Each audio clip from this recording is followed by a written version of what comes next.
Sup, ladies and gentlemen, Accolonn here, and as always, welcome back to the Frozen Sodium Throne. As always, joined by Rurikhan. Mr. Rurikhan, how you doing, bro? I'm not doing great, as most people will be able to tell by my voice. Hopefully the voice will last throughout the podcast. I've been voiceless for the last 4 days or so, but we're going to soldier on through. You guys are going to get the full ASMR Rurikhan experience today. Well, there you go. Yeah, Rurikhan had he made a choice to have children, and that's what children do. They make you sick. I, on the other hand, interact with no human beings, so I get sick very rarely, which is great. It's so true, though. When children go to school, they basically become human petri dishes. This is what happens. Well, you know, your immune system gets stronger the more you get sick. So, just see this as a workout for the immune system. Yes. Unless, of course, you get one of those diseases that kill you, in which case, not great. But other than that, it's perfectly fine. I'd rather stay alive. Thank you very much. I very much enjoy living. Yeah. All right. It's a lighter show today, I think is fair to say. Not much is happening in the world of, well, basically anything. Blizzard, as always, had some issues. Overwatch have been, from what I can gather, it's been a nightmarish launch for Overwatch. I don't even think we have a lot of WoW stuff, apart from some Mythic Plus shenanigans that's going on. We'll talk mostly about like loot item levels, because that's kind of like the main thing being discussed around Mythic Plus right now, which I think is an interesting topic. But yeah, that's always interesting. There is one thing happening in MMOs that I thought was an interesting confluence of events, which is, so a while ago we had the September update for New World, and at the end of that update, they didn't reveal when the next patch was going to come, which is going to come with a lot of new content. Yeah. However, a couple of days later, they did. They announced, it's coming out on the 18th of October. Then this Saturday, we had a live stream from Final Fantasy XIV, which was like a 14-hour live stream with a lot of things. And they also talked about the next patch, which is also coming on the 18th of October. And if we take into consideration that the release date for World of Warcraft Dragonflight is on the 26th, right? Was it 26th? 28th? I forget. Is it 28th? November, I think? 28th of November. It's something like that. It's around the end of November, right? And there was a leak that pointed out that, this is when it's going to happen. And then the pre-patch is going to be on the 25th of October. So it's like October is just like, here's some New World content. Here's some Final Fantasy XIV content. And here's some World of Warcraft content. It's like, bro, why everything at once? Why can't you space this out? Competing. Because they're all competing. And I would not be surprised, although, no, I don't think pre-patch will be on the 18th. No. Pre-patch isn't big enough to really compete. Yeah. Yeah. So yeah, they're probably going to do pre-patch on it's always a month before, so probably the 28th is when you can look for pre-patch. For me, though, on the 18th, I will be playing Senua's Sacrifice, Hellblade. No, not Senua, sorry. Excuse me. I'm going to be playing Plague's Tale. I was like, how are you playing? What is this special event that requires you to replay the game? I'm very confused. Yeah, sorry. No, I'm playing Plague's Tale Requiem, which is launching on the 18th of October. I love the first one, so I will absolutely be playing the second one. And then maybe I'll go back to Final Fantasy or try out New World. I don't know. These days I'm pretty into like Factorio and shit like that. I'm just harvesting planets for all their fucking resources like a proper capitalist. So that's what I'm doing these days. In my video gaming things. I actually played a little bit of Elite Dangerous the other day, dude. I miss that game. I really do. I don't think I've ever played that. See that it's a very neat space. It's a space sim, so you kind of like have to be very technical as to how you fly the ship. But fundamentally, it's a sandbox game, so you just go around and you do whatever the hell you want. It just feels good to fly.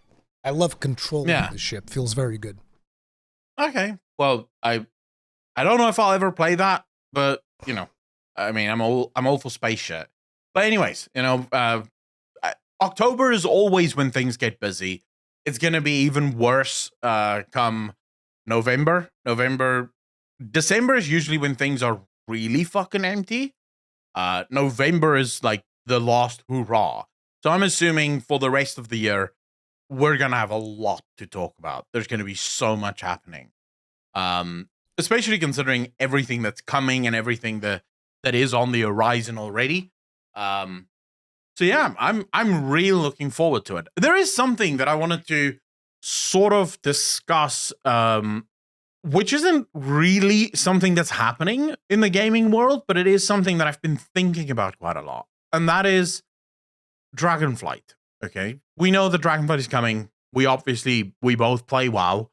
I mean, not right now. We have played it. Yeah. But I mean, I would say as an MMOer, I am a WoW player, right? WoW is my main MMO. It's always been my main MMO. And I don't think any other MMO will ever replace it. But my question to you is, what are you looking forward to Dragonflight? Like, is there, like, just straight up, what are you looking forward to if you're looking forward to it? I'm looking forward to Dragonflight. I've said this multiple times, but I think it's also incredibly irresponsible of me to show any kind of hype or anything like that, because that inevitably converts people to go ahead and jump into it. And I don't feel like Blizzard deserve that at this point. I don't think that people should just jump in. It's like, look, there's people that are going to play it no matter what. Those people already know they're going to play it.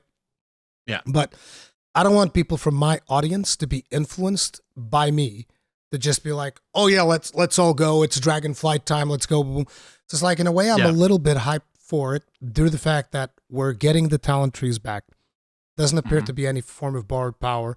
So in a way, this is going to be as close to Wrath of the Lich King as we've been for like a good long while. Yes. It's also like supposedly, according to what we've been told, and even from people that have experienced the beta, kind of like a return to Azeroth in a way, because it's not about like a grand cosmic nonsense, and the developers themselves have expressed that this is going to be the case, which is kind of like what I want to go. I want to go back to like that experience that I've had previously, and I want to see if the game can still pull me back. And I miss playing my dwarf. It's just that simple. I miss playing my dwarf. Most of other MMOs, unfortunately, don't have dwarves, which is extremely frustrating. Like, you go to Guild Wars 2, no dwarves. Go to Final Fantasy 14, no dwarves. Go to New World, no dwarves. There's no dwarves anywhere. I just want dwarves, man. To be honest, dwarves kind of suck, so it does make sense. You know, I wouldn't make a game with dwarves either. It just makes sense. I'm ending this podcast right now. I'm never talking to you again. But yeah, like, so in a way, am I excited to go back? I mean, yeah, I do miss playing World of Warcraft.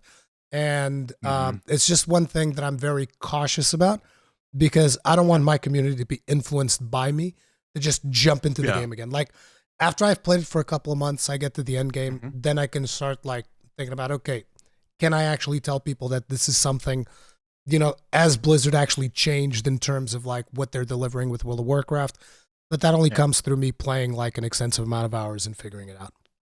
Yeah.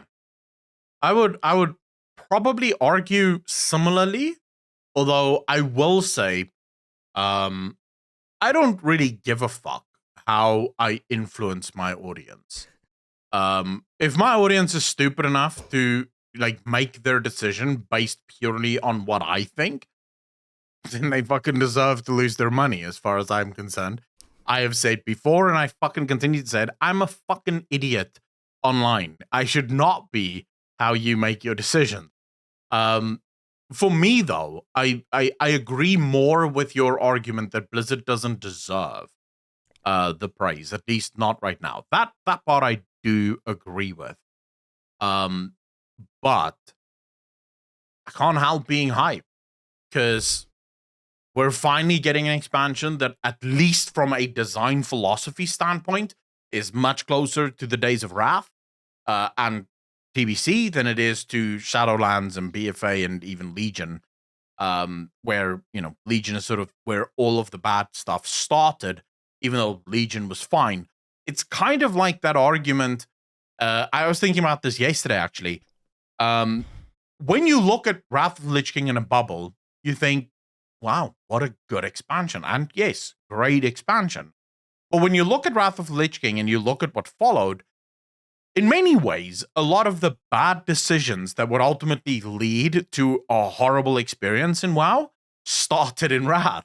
You know, that's where the Dungeon Finder started. That was also the earliest days that would eventually, that system would turn into Raid Finder and all the rest of it. You know, that's really where a lot of those bad ideas kicked off. You know, the removal of 10-man, 25-man into being a single tier right at the end of Wrath of the Lich King.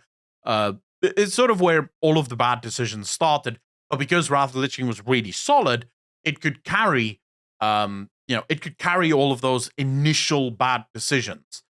And Legion is very much the same. Because Legion was a pretty solid expansion, it carried a lot of the bad ideas that BFA and Shadowlands eventually couldn't cover or carry. So I'm really looking forward to that throwback to the early days of World of Warcraft. You know, that idea of this is the world, go and explore it, find stuff to do. And I really think that's what Blizzard is wanting to do here. They want you to go out and explore. Now, of course, people are going to ruin it for themselves with add-ons, because I already saw that there are add-ons that will tell you exactly where everything is that you need to discover in the world, which is kind of like, well, that's so incredibly disappointing. It's so incredibly disappointing. Yeah. Of course it is, but that's because the reason this is disappointing. It's like playing Witcher 3 with a playthrough on like the second monitor, right? The whole point of the game is exploration and discovery. Actually, the best way to put it, it would be like playing Elden Ring or Dark Souls with a playthrough guide on your second monitor. The entire point of those games is exploration. It's adventuring. It's coming up to a boss, getting your ass handed to you, trying it multiple times and realizing, wait, I don't think I'm ready to take this boss. I'm going to have to go explore a little, find some stuff that can probably help me take care of this fucking asshole. If you just have a playthrough guide, you're sort of bypassing X amount of the game that was supposed to be played there. There's no organic discovery if you just have a guide either. You're not really discovering things organically. You're just going through the motions, which I think is one of the reasons why a lot of people are burned out on World of Warcraft, is because this is how they consume the game, right? They put Netflix on one monitor, and then they just like burn through levels and whatnot. I do think that there is a point at which you reach in an MMO where it can become really cool to have like, okay, I put Netflix on here, and then I just like zone out and do a bunch of like stuff in here. Like, for instance, 14 has its own Eureka. It's very good for that. You just go in there, just zone out, and you just have something else in the background, whatever. And I think that's fine. But I think that when you are starting the expansion, if that's the way that you start, I think you're missing out on so much. Like, again, I agree with you. You look at whenever you step foot into the first zone. I know that for you was the Borean Tundra, for me it was the Howling Fjord. Whenever you step foot into the first zone of Wrath of the Lich King, and you're just like blown away and immersed by what is happening, and just you take your time, because at the time add-ons were not as prevalent. Like, sure, you had DBM and a couple of more things, but like add-ons to help you questing, I felt weren't nearly as prevalent. Maybe I'm wrong. That's just the way that I played the game. I mean, you had Quest Helper. Yeah, they existed, but not that many people use them, I feel like, as they do now, where now that's like the norm. Everybody just goes and installs it, boom, done. Yeah.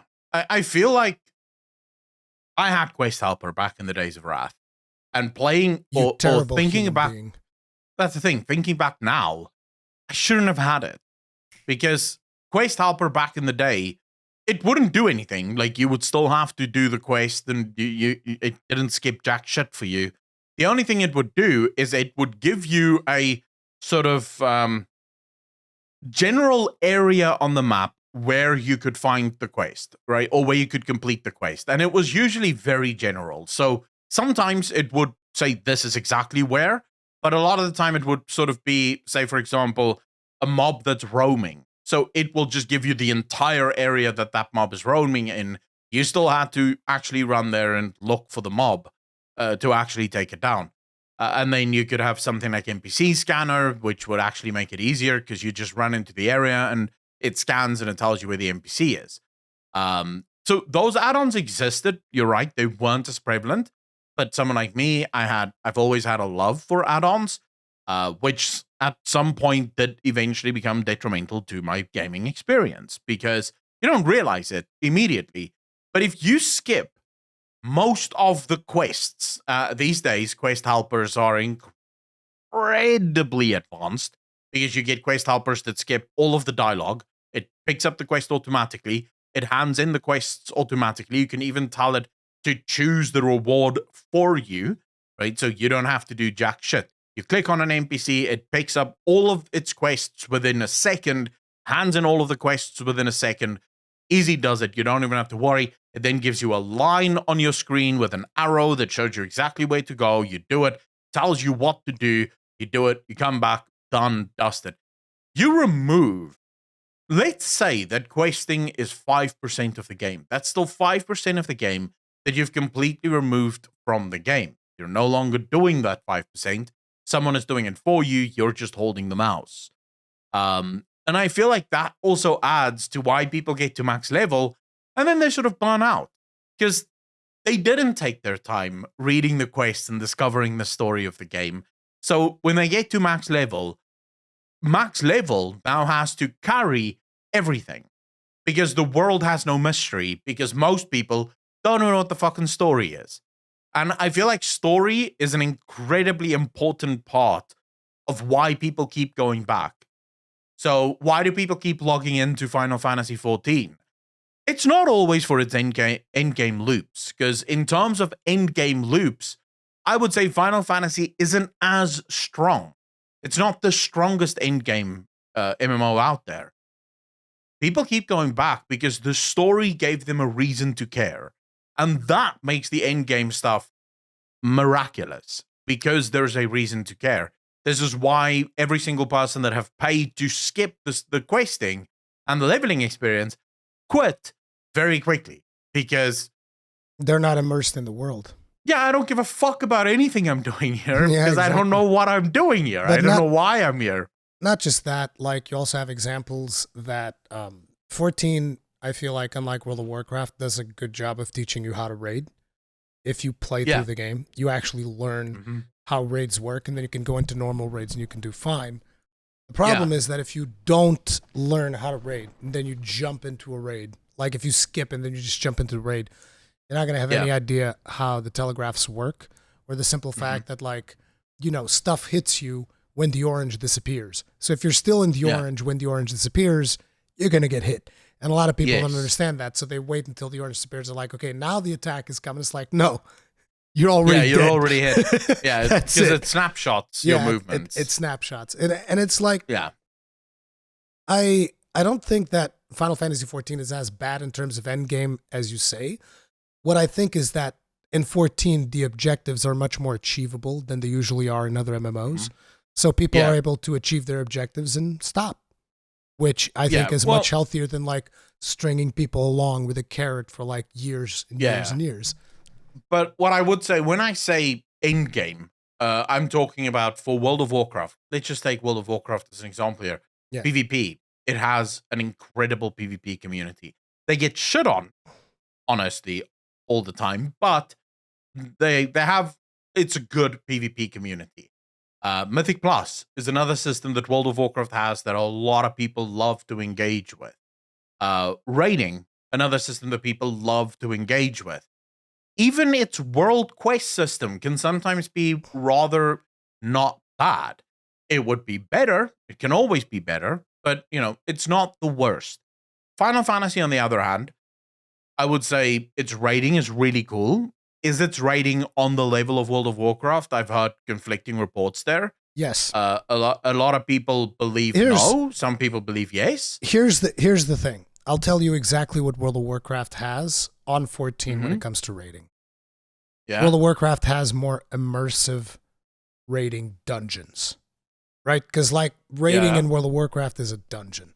And that is very immersive. You go in there, you're in the evil layer, and you're defeating the bad guys, and boom, incredibly immersive. Final Fantasy XIV, you hit a button, it's like, boom, here's the boss, let's go. So it's like more convenient, less immersive.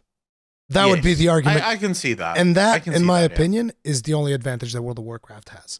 Because the raids on 14, in my opinion, are way better. as someone that has rated in both games, it's not even comparable.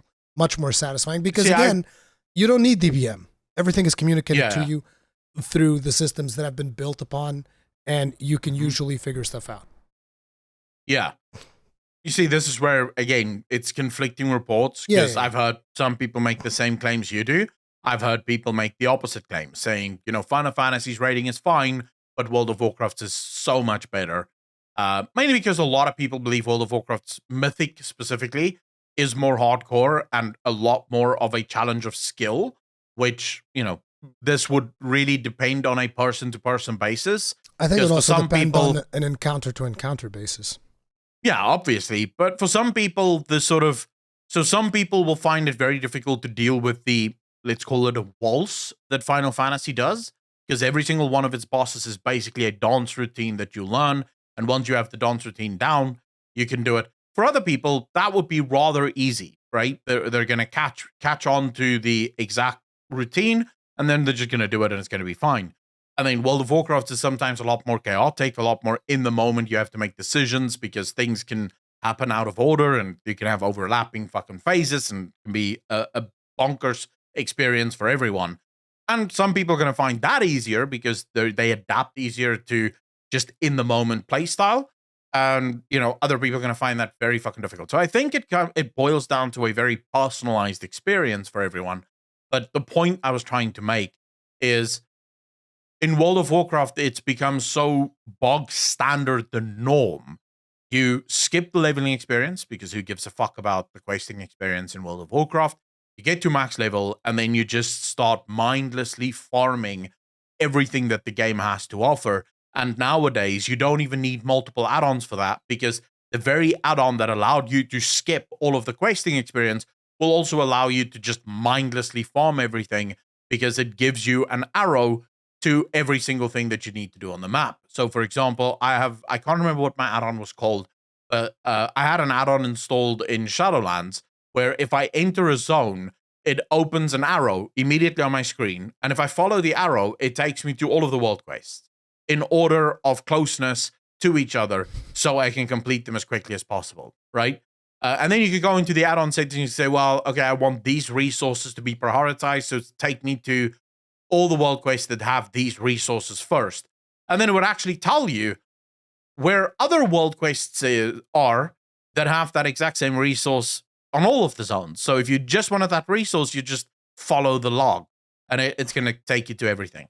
So you just mindlessly play the whole game through, and it does such a disservice to the developers that spend a lot of fucking time and effort designing the mobs, designing the world, putting the footpaths in, making story out of all of those things, In the Shadowlands, I'm not sure if it did people a disservice or an actual service.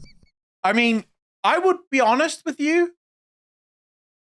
The reason I think the developers of WoW stopped caring as much about adding those stories is because people stopped focusing on it. So why would you waste resources on something that most people are just going to skip through? From a business standpoint, that doesn't make sense. Yeah, which explains a lot of the experiences that I had in Shadowlands, where I was actually trying to read the quests, and they were fucking pointless. Most of the time, it's just like a bunch of drivel, and then it's like, oh, and here's go kill 10 boars, and I'm just like, why am I reading all this? There's not even anything relevant to the story in a lot of the quests that I was reading. It's just drivel. Exactly. They get me to go kill 10 boars, and then I return with 10 boars, and like, thank you. Now go here, and it's like, it was weird, and I understand why they do it, because people skip it. So.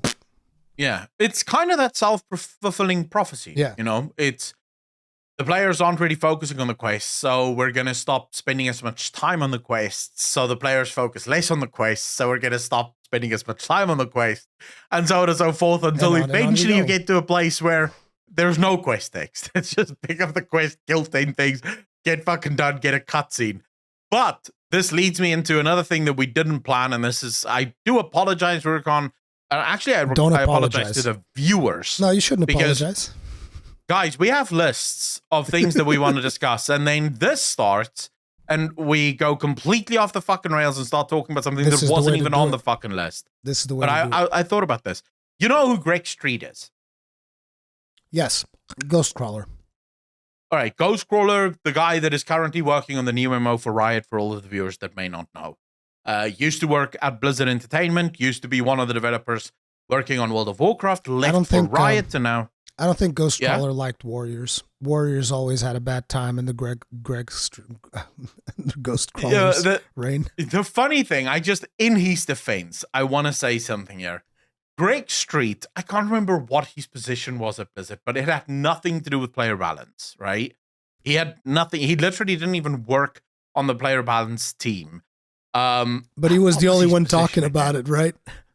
He was the only guy talking to the community, not just talking about that. Like, he was the only guy who ever spoke to the community about anything, right? So whenever anything was wrong in World of Warcraft, people would just attack him with it. Oh my God, it's Greg's fault.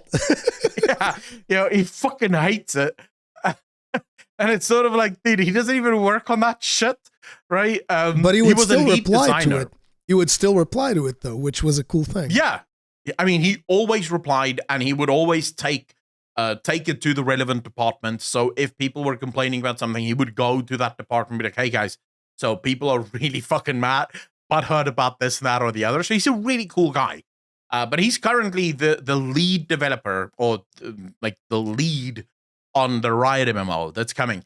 Listen to this. And this really gives me a fucking semi when I think about shit like this, and knowing that they think about shit like this. So Greg Street tweets out, he says, some of my favorite meetings are, okay, what do these people eat? What are their crops? What do they trade across borders? How fantastic versus grounded do we want to be here?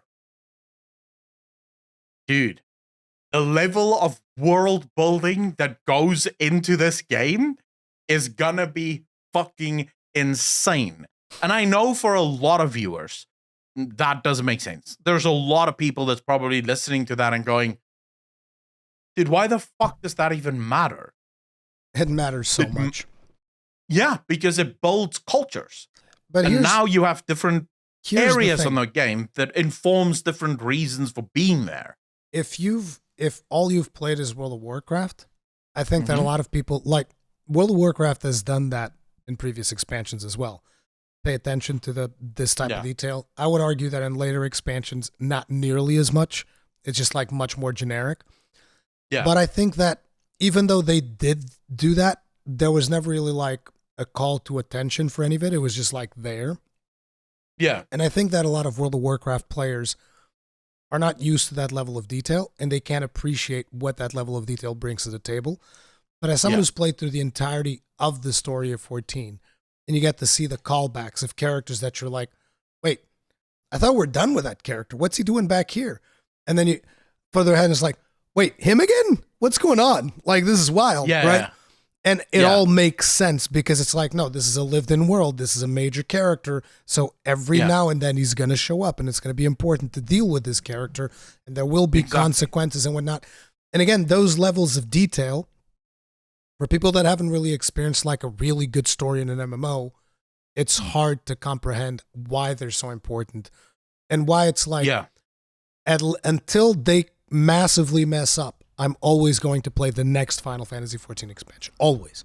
They have to really mess it up for me to not play it, because I want to see where the story goes, because their storytelling is beyond amazing.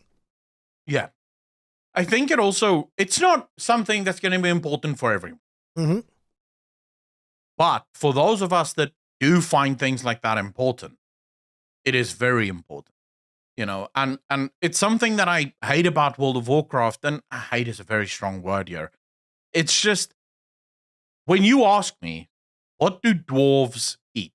What do they drink that is different to anyone else? What is their culture like? A lot of that is inferred. Like, we can make inferences here, and we can sort of guess, and we can speculate, but we don't really have concrete evidence of that. Like, that's never been something that's really been like truly explored within World of Warcraft. So, for example, we know that the dwarves kind of view the Titans as gods. We know that, right? But we know that by inference most of the time. We've never had a deep dive into the religiosity of dwarves. Do all of them believe the Titans are gods? Do only some of them believe? Are there some of them that believe completely different things? What exactly is the culture, the underlying culture of these different species? The Naga, for example, introduced this, really bad group of people in World of Warcraft. But small things like, what do they eat? Do they eat fish? Don't they eat fish? What do they do? How do they consummate? Do they get married? Are they more polygamous in nature? Where do their children come from? Do they even have children? All of these things are things that's important when it comes to world building. It becomes important, and the reason it is so important for storytelling is from that you can create incredible storylines that you would never have thought about until you thought about the underlying culture of these beings. A simple, stupid example of this would be, let's imagine that Naga cannot have children, right? Part of the gift of the old god made them immortal, but at the expense of never being able to have children again. So maybe there's a quest now, because the Naga are consistently involved in war and warfare, their numbers are dwindling. So you get a quest to help a Naga faction find a way to have children again, or whatever the case might be, right? It's a quest that you wouldn't think about unless you have that backstory. It's so funny that you bring up the food thing specifically, because that is something that is very specifically talked about in 14, about how there's this society of scholars that exists, and eventually in Endwalker you get to go to their city, which I'm not going to give any more details. Doesn't matter. But before you go there, they teach you about this recipe that this culture of people like to eat. And it's basically a loaf of bread that has no flavor. It's just a terribly tasting loaf of bread. It's terrible. It's stale. But it has a bunch of nutrients. It is very good for you. It is excellent in terms of, like, if you just want to survive and be, not just survive, but even thrive, but not have to worry about, I have to think about, do I need salad today? Do I eat meat today? It's like, no, that bread will give you everything you need for everything that you could possibly imagine, but it tastes like ass. Actually, it doesn't even taste like anything. It's just tasteless, right? Yeah. And so that is because this society, they're too focused on their studies. They don't have time to I got to figure out what I have to eat. They don't have time for that. They're like, no, I got to study. I got to figure this mystery out. Got to understand what's going on here. Got to solve this problem. So they just give you that piece of bread, and that's all they eat. But see how that kind of dictates the image that you form of the society by something as simple as here's what they eat. And this is all they eat. They eat nothing else. Before you even started explaining why the bread, as soon as you explained what the bread is, that was the first image that came to my mind.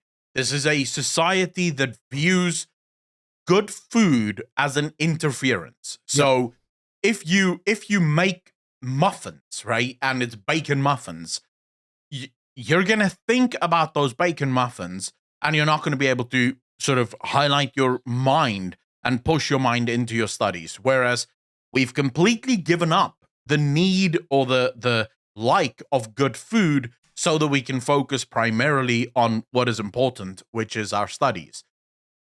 So priorities, right? It immediately informs me of the kind of culture that we're dealing with, the kind of people that we're dealing with here in something as simple as food, because in many ways, and that's why Greg's tweet was so incredible to me.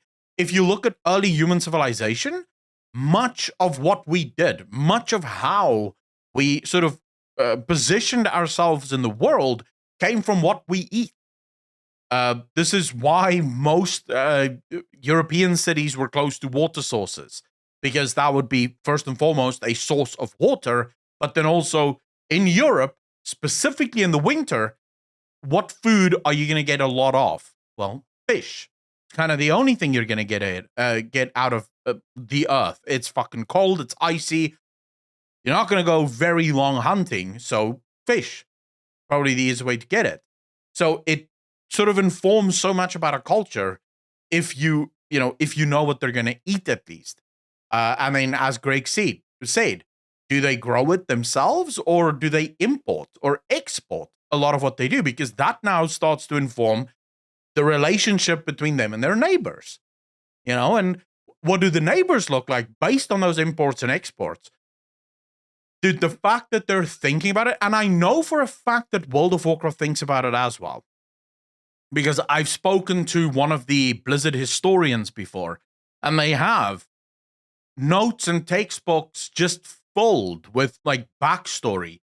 They just never release it to the community because they don't think it's important. Yeah, I think the problem is until you figure out that it is important and you make quests that show people why it's important, your community is not going to think that it's important either. Like you were talking about, who cares about dwarves and all of this stuff.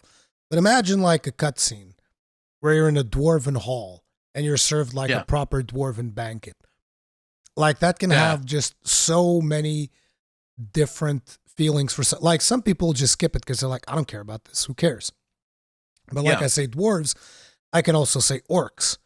Like you're like in an orc big hut, whatever it is you people do. It's just like, and it's just like a bunch of raw meat because you eat like savages and and just like drinking something that looks like tar or whatever. But it's like, hey, I mean, it's the culture. But yeah, that's exactly it, right? Seeing not even necessarily a cutscene, but what if you get a quest that you have to help a chef prepare the meal for an incredible banquet in Ironforge, right? I think so. You learn. Sorry, I mean you learn first and foremost the ingredients that go into it. You help the chef make the things, but then you have to attend this banquet as well, and so you have to learn some traditional dwarf dance, and they teach you where this dance comes from and what this dance represents. That comes with history. That comes with an informative section of dwarven culture. And then they teach you how do you approach a dwarven female at this banquet to ask her for a dance. And that approaches or opens up even more historical sort of backstory that fills up the dwarves. For a lot of people, that's a complete waste of time. Yeah. They don't want to do it, right? But for many actually, that is important. That's stuff they want to know. Think of it in a different way, right? So we're going into Dragonflight. I don't know which heroes are going to accompany us. I'm sure there'll be some heroes from Warcraft lore, either Jaina or what's his name, the kid, Anduin, or whatever. Yeah. Somebody's going to accompany us there, right? Yeah. I actually know Brand Bronzebeard's going to go for sure, right? I'm pretty sure he will. Fuck yeah, dude. Brand Bronzebeard's my boy. Anyway, so it's like you get some you get some Warcraft heroes that go with you on the expedition to the Dragon Isles. So imagine this scenario. You go on a quest that is actually a scenario because, we have seen scenarios where you get to have the heroes with you and you all go into battle and all of this. And imagine there's a long, grueling quest. I don't know. Let's say like the quest line would take 5 hours or something like that. Right? Yeah. Because in 5 hours, unless you're speed running, you're not going to be max level. But you do 5 hours of a really tough time.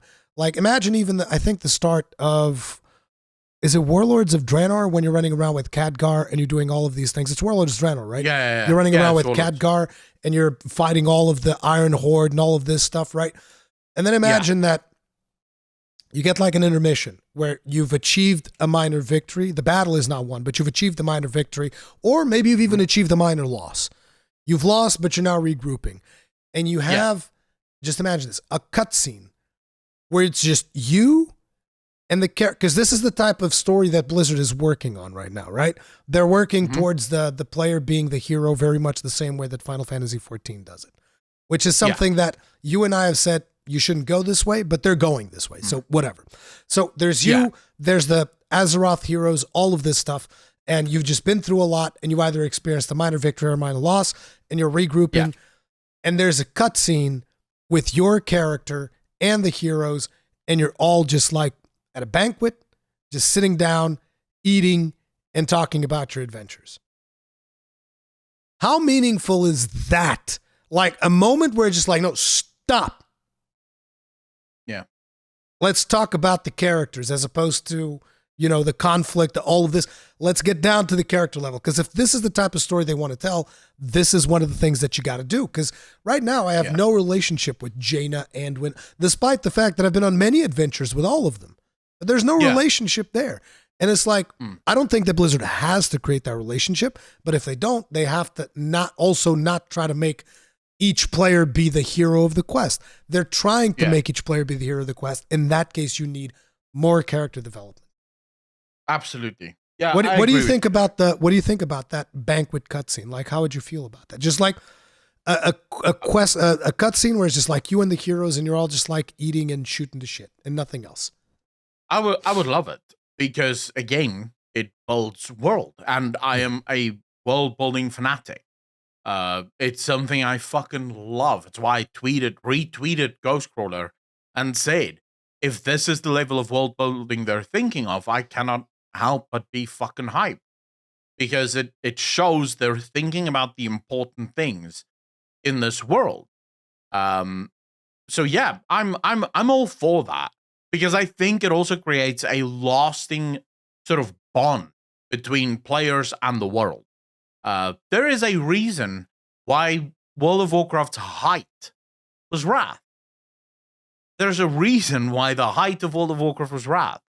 Because Wrath was the final time that players had an intimate relationship with the world around them, And in Wrath, Blizzard actually did a good job with the Tuskar that was introduced of showing you a little bit about their culture, teaching you a little bit about how they do things and how they operate and sort of the back end of what that culture is. So they really spend a lot of time building out that world and ensuring that players got a more inside view of what this world actually, what all of these different races on Northrend, what their lives are like. And for a lot of people, that is something that sticks with them. That's something that stays with them. Compare that to things that we got in BFA, Shadowlands, even, some of the new things that we got introduced to there. It's definitely not as well thought out. It doesn't seem like enough time was spent teaching players about the different cultures that exist in the Shadowlands. And I'm not talking necessarily just about the Covenants, but even like the Mushroom people, right? That Mushroom guy in Ardenweald. What about their culture? What about their way of living? Because he's got, what's his name? Erasmus, I think is his name. Erasmus got a pretty big part in the lore, right? He does actually say a number of things that's kind of like, whoa, what? Right? But so little about him and his people are known. And that's stuff that I would have loved to see Blizzard dive into a little bit more and explore a little bit more. And I realize it's not for everyone, but it is something that I want. But it's like, I think that is the problem with not just letting players experience the quest lines of all Covenants simultaneously. Yeah. Like there's no reason why I couldn't be like, say, the Undead Covenant, whatever it was, and still do quests for Bastion. There's no reason for that. No. But whatever. Yeah. Anyways, I just wanted to take us on a bit of a fucking sidetrack there. So I think there's a number of topics that we have to discuss today. So what is the first? While we're on the topic of World of Warcraft, we should talk about the loot, the item levels of loot, because this is a discussion that people have been having over the fact that, Blizzard has been talking a lot about Mythic Plus and the item levels that you can get from Mythic Plus, and people are comparing that to the item levels that you can get from raiding. There's even been people, including Asmongold, I believe, who say that if you remove the gear reward from raiding, nobody's going to do it, which I don't think that's the right way to look at it. Because, like, if you look, for instance, at the ultimates in Final Fantasy XIV, there's a cosmetic reward, but there's no actually item level reward. At least I don't think that those weapons are particularly useful from an item level standpoint. So it's like, who cares? People do it for the cosmetic. I think it's important that there should be cosmetic rewards. Particularly, like, I think you also said that Mythic should only have cosmetic rewards, right? It was you that said that? Yeah. So I think that would be the way to go. Mythic rating should only have cosmetic item level rewards. It's mostly like aspirational content. It's for the people that really want to go in for the challenge. Because fundamentally what always ends up happening is people covet the item level upgrades that you can get from Mythic rating, despite the fact that you don't need them for anything because you don't do that content. There's a ton of people that want really high item levels for the sake of just having the more powerful item. Yeah. I've played Final Fantasy XIV for a long period of time without engaging in Savage content. And I was never thinking about, oh man, I wish I could go do Savage just to get the gear. It's like, well, what's the point? I'm not going to need it. I can do everything that I want to do with the gear that I currently have. Why do I need the Savage gear? It doesn't make a whole lot of sense. And there's something that always confuses me because, again, I think that right now Blizzard is saying that on a certain plus, I don't know if it's plus 20 or something, you can get item level 421 gear or something like that. And in Mythic rating, you can get either 424 or 425, something like that. So people are like, well, why do people need to do Mythic rating? It's a little bit weird that people are so hung up on like the item levels of things. My biggest concern is you should be just giving more loot in Mythic Plus, period. I don't care how high it goes. I mean, sure, it needs to go high up to a certain level, but I just want more of it. I want to be able to get more of that loot as opposed to you just like holding it back constantly. And I want it to come from the dungeon, not from the vault. Oh yeah, those rewards are from the vault, by the way, because just from the Mythic Plus themselves, you can only get like 415 after you upgrade it with Valor tokens or whatever. Because Mythic Plus works very differently from what it did back when I was playing the game. Yeah. Yeah. So I would say this is sort of a problem that is created in another section of the game that is now presenting itself as a problem in a completely unrelated part of the game. Insofar as you say, for example, you don't think people care about item level people shouldn't care about item level in World of Warcraft because people don't care about item level really in Final Fantasy, and Mythic should only have... That's not what I said. What I said is people shouldn't care about item level if they're not doing the highest level content. You should care about the item level that is appropriate for the content you're doing. You shouldn't care about... It's like, if you're a heroic raider, you shouldn't care about Mythic level gear. Yeah. Okay? It's like, get the gear that you can get for your heroic level rating. And sure, Mythic level gear will make it easier. But at the same time, the game should be balanced around you being able to complete the content that you are working on with the gear that content rewards. Yeah, but the reason that doesn't matter and why that argument doesn't work, even with the new refinements on it, what else are they supposed to do? World of Warcraft only has rating in Mythic Plus. If you tell people you should only need the gear for what you do, well, that's what you do in World of Warcraft. There's nothing else. There's no Eureka. There's no Boja. There's rating and there's Mythic Plus. So that's why I said it's a problem that actually presents itself in a different portion of the game, but it's created in the rating portion of the game because that's the only portion that it can be created in. There isn't anything on the outside of that sphere for people to do. And so for people, the argument is sort of, give me more item level so that I can do the harder content. And I want that item level because that's what the game's about. The game is about getting gear because that's ultimately all you can really do in World of Warcraft. If you are a player that don't want the base gear in World of Warcraft, you don't really have anything else to do. What else are you going to do? You're going to max out your professions? All right, that's not hard. And remember, people can say, oh, but things are changing in Dragonflight. Doesn't matter. Most people are going into Dragonflight with a mindset that is already informed by that which came before. So it is going to take a long time for people's mindset to change. I would expect people's mindsets will only reset maybe during the middle part of the next expansion, and then they'll be able to go into an expansion fresh with the new mindset that has now been created. But most people are going into Dragonflight looking at the same thing as they did in Shadowlands. And in Shadowlands, if you did not raid, you didn't really do much. like, yeah, there's people that waste their time and just do like every character every day that they can get their fucking hands on. And yes, you get people that just farm transmogs and mounts and pets and shit like that. But that is a rarity in WoW. The majority of people are looking for gear because gear is a central part of what the game is about. It's all about that gear that drops. And so if you tell players, hey, Mythic Plus and Mythic is basically going to drop the same gear, as, at least when it comes to Vault, for a lot of Mythic players, it's like, what the fuck? You know, this is supposed to be the best gear in the game, and now you're giving plebs that don't do our content the same level of fucking items. What item level? What the hell's going on? And I don't know if Mythic in World of Warcraft with the current mindset would work in that. I think it is going to hurt Mythic rating, because for a lot of people, if I can get the gear from Mythic Plus, why the hell would I waste my time in Mythic rating? And it does probably open up a bit of a discussion about, you know, is Blizzard actively trying to kill Mythic rating? For various reasons. One of them being, while Mythic rating is really cool and a lot of us love it, as far as esports are concerned, it has no future whatsoever. And I know people are going to go, but what about the world first? What about the world first?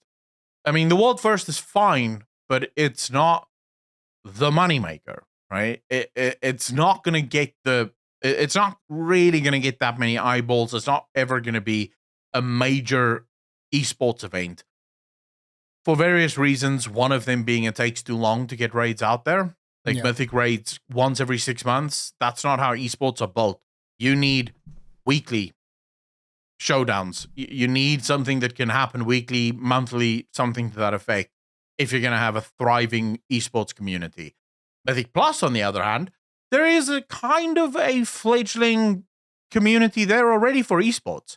So it might be that Blizzard is trying to make that the especially premier. with their changes, which are going to keep things a little bit fresher with different dungeons and stuff like that, and hopefully better affixes that are not just like a complete pain in the ass. But yeah, there's something there, but it's just been a discussion. Excuse me. It's just been a discussion that's been in the community for quite a bit this week that I've noticed a lot of people talking about Mythic Plus and all of this. And to be fair, I just feel like one of the problems with this is that there's so much testing done on the PTR as opposed to testing done in-house. And that's when you get a lot of people like voicing their opinions. There's going to be people talking about this like us, for instance, which, you know, I'm just going to give a very generic opinion of the whole thing about, I just think you should get the item levels for whatever content you're doing, and that's that. I don't want to go much deeper than that because I'm not in the beta. I didn't even get to play the Mythic Plus in the beta. And even if I did, I'm probably not qualified to speak too much on the item levels and all of this stuff. I'm more concerned about the classes being viable when it comes to Mythic Plus and doing Mythic rating than necessarily like, oh, what item loot level, blah, blah, blah, blah. Like, I don't even care that much about loot to begin with. It's like, like I said, I did Black Temple in tier 4. It's like, I don't care. Doesn't matter to me. Is it working? Yes. Okay. Who cares? Who cares if I have tier 5 or tier 4 or tier 1? Who cares? Is it working? Okay. Then I don't care. So long as I can do my job, I don't need more item level. But people are just like, no, I need to make the number go higher. Number must always go higher. Like as a tank in 14, you're the last person to get gear. Because the most important thing is damage. So you need to gear your damage dealers so that we can break the bosses more easily. Yeah, and WoW it's the same thing. Yeah. So it's always DPS first, and then you'll usually see if your tank is getting one shot, you'll give them a couple of pieces. If your healers are struggling, you'll give them a couple of pieces. But you want to get the DPS because the faster they can kill the boss, the less healing is required. And it's all good. So DPS is always going to be the most important bit. But people focus too much on, I feel, too much on gear as opposed to focusing on their own performance. Like, well, I would have bigger numbers if my gear number was bigger. And it's like, would you? Have you worked on your rotation? Have you really figured stuff out? Have you even optimized the gear? Or are you just going for numbers gear? Like, there's a lot of things that people can do to improve themselves before improving their gear. And I feel like a lot of people in MMOs in general don't tend to do that much of that self-improvement before they just like, no, I just need better gear. My problem is gear. I just need better gear. Once I get better gear, I'll be great. But, whatever. Well, it's because the game is built on this idea of everything is about the reward. It's all about rewards. When gameplay is the thing that should be the reward, the gear, the loot, the gift should be a cherry on top, right? It should be a gift for doing the content. Whereas for a lot of people, and this is by design, the gear is the reason for doing the content. The content is not the reason for doing the content. The content simply stands between them and the gear. I can almost guarantee you, if Blizzard brought out a new minigame in Darkmoon Faire, and the minigame was as follows, and I have actual evidence to back this up. You hit a button, right? And then there's a spinny wheel, like a slot machine. Oh, no. If it lands on if all three of the slots is a piece of gear, you get this piece of gear at max level, right? That's it. And it costs, say, 100 gold per spin. You would find hundreds of thousands of players inside that minigame just hitting that fucking button for that gear. How do I know this? Because people were spamming back in World of Draenor the mission table. Because at some point, the mission table, during the early parts, they eventually patched that out. But during the early parts, the mission table could actually give you really good fucking gear. And people had that shit on fucking cooldown all the time. People were spamming that shit, which tells you the gear is why we're there. Like, the raids would be fucking empty. Everyone would wait for once a month. The Darkmoon Faire opens up, and then I can get fully gear. Dude, so I'm just going to go there. I'm just going to hit it. It makes me incredibly sad because fundamentally what I always want to do is I want to see the content. And we're going to be talking later in the podcast about a very specific topic when it comes to this whole gearing situation, because I'm going to be talking about a game where you can get the gear in such an incredibly easy, painless way.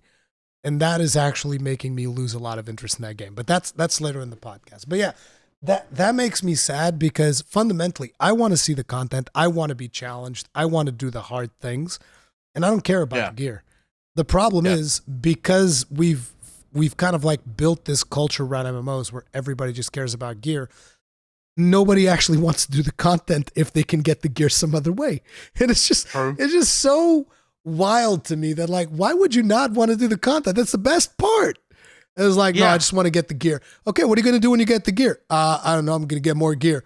It's like, when are you going to do the content? It's like, no, I don't want to do the content. I just want to get the gear. It's like, what the fuck is the point? It's training, right? It's training because it's easier.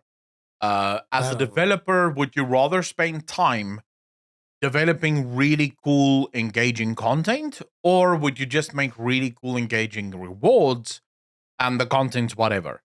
Well, it's easier to design whatever content and spend a lot of time thinking about the cool rewards than it is to design really aggressive and engaging content with rewards being the cherry on top.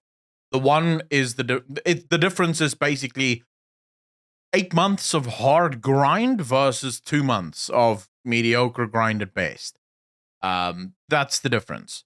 So if you look at Final Fantasy, for example, and you look at the raids in Final Fantasy, there is one raid in Final Fantasy per expansion, and that raid launches over the course of many patches, right? World of Warcraft has a single raid every other patch with 3 raids per expansion.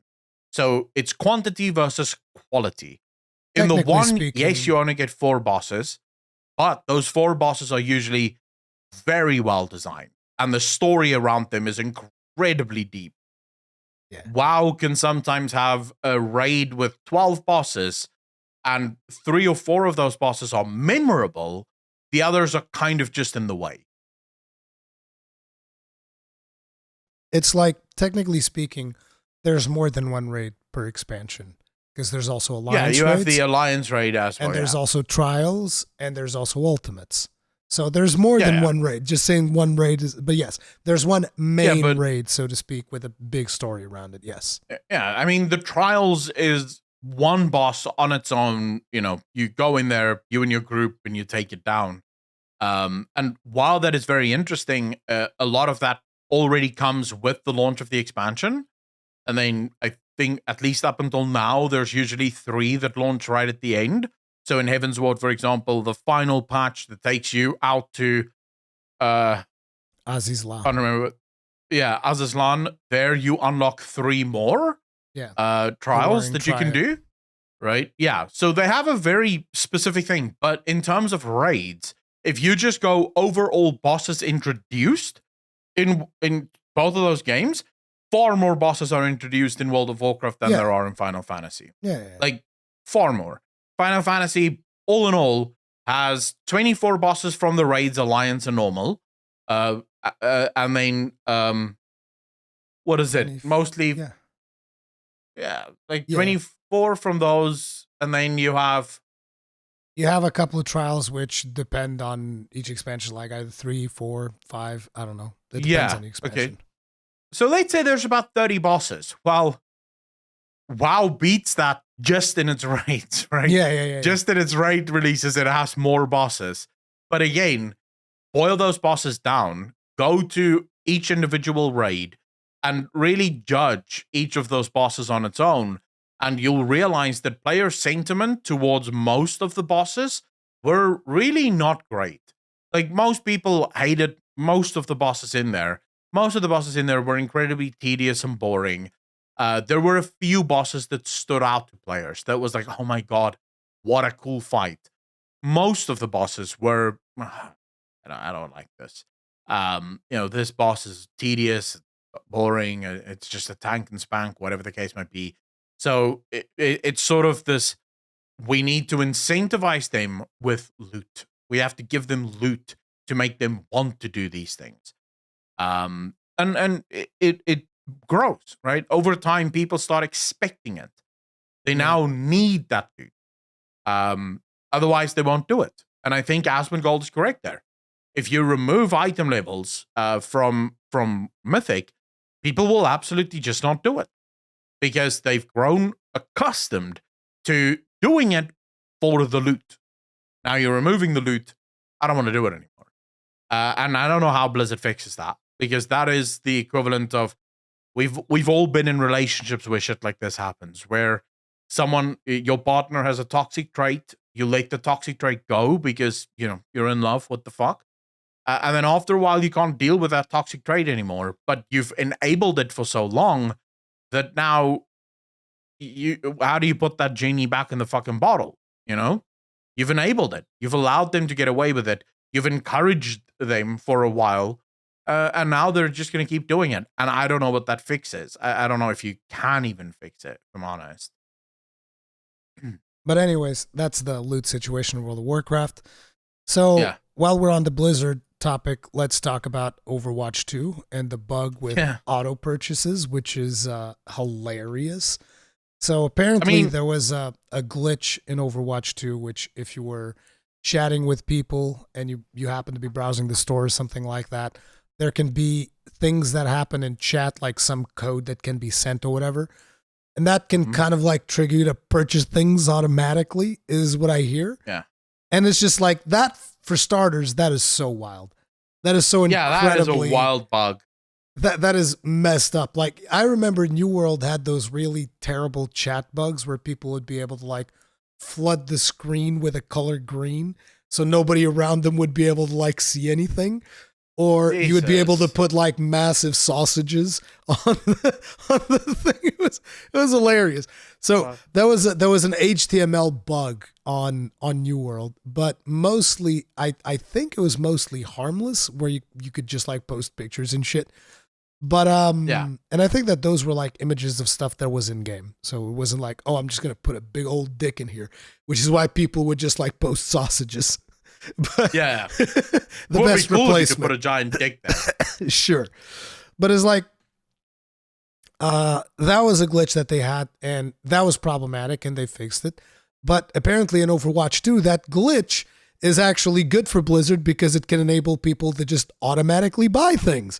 And apparently a bunch of people got a bunch of stuff that was just like bought automatically while they were just chatting with friends. And Blizzard's like, we're not issuing refunds. Also, we fixed the problem. So we fixed the problem. We recognize there is a problem, but we're not giving you your money back. It's like, hey, you break it, you buy it. We don't care. That to me is the most disgusting because bugs will happen. Although the idea that you can that those systems would even be linked to each other in that way is fucking wild to me. Right? Those systems, that is spaghetti coding right there. There should never be a way for you to just purchase something. Now, I imagine the way this probably works. I've looked through the articles that I could find. None of them actually went into specifics on how this bug works, so I'm just sort of going off of what I imagine. Someone links an item from the store and says, oh my god, this is a cool item, and because the purchasing works with double spacebar, if you accidentally hit that, you purchase the fucking item that has just been linked. That would probably be the way. But in my opinion, that link should take you to the shop, and then you purchase the thing from the shop, right? Also, double spacebar being the thing to purchase, the fuck is that? So it's what? It's too hard to click the mouse? Like, Jesus. No, dude. You know, so it's the biggest key on the keyboard. Blizzard want to make sure that you don't make mistakes. They want to make sure that you know exactly how to buy shit. What's wild to me, so I can even forgive that bug, right? What's wild to me is that Blizzard refuses refunds. That is disgusting. That is brazen. Because, like, dude, you have all of the registries there. Like, you know what people have bought. I think it might be because, think of it like this. So we know what people have bought, but now everybody can say, oh, I regret this. I want a refund. I wonder if that is why. Because it might not be technically linked to the bug, and people can just ask for refunds. But it's like, look, just give people their fucking money back. Just like, stop. You're already going to make so much money out of this game. Like, what the fuck? That's the bullet you bite. You had a fucking bug that caused people to buy shit. Yeah. Maybe some people are going to take this opportunity to refund shit that they were fucking problem. Upset they bought. But you shouldn't have had that fucking bug in your game in the first place. You had that bug because you didn't fucking taste properly. Because instead of paying for internal tasters, you decided to have the community taste your game. That's on you, bro. You don't then get to tell people, no, sorry, all purchases are final. Yeah, but I didn't want to purchase this. It would be the equivalent of me walking into a fucking store and the store owner going, congratulations, you just bought the fucking car. I'm like, what? He's like, yeah, this BMW, it's yours. We've already put through the purchase. The bank has already linked us the money. I'm like, what? Dude, I just came in to fucking look. And now I have 300,000 Rand debt? What the fuck is going on here? And they're like, yeah, sorry, all purchases are final. It's like, no, it fucking isn't. Imagine you didn't even go in there and look. You're like, I just wanted to ask if I could use your bathroom. It's like, no, you own this car now. Yeah, it's yours. And it's not a gift. You paid for it. Yeah. Congratulations. You're now knee deep in debt. Yeah.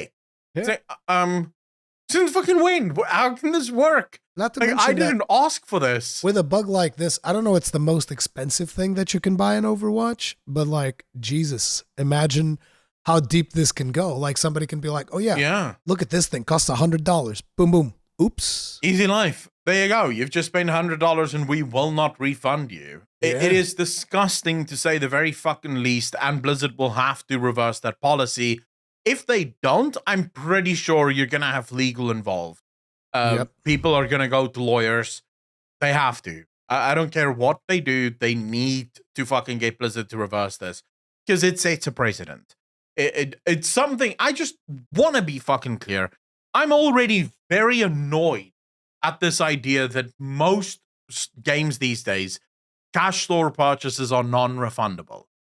It's like, wait a second, that goes so against consumer protection acts. Because in my country, which is a backwater third world fucking hellhole that barely has electricity, we have a consumer protection act.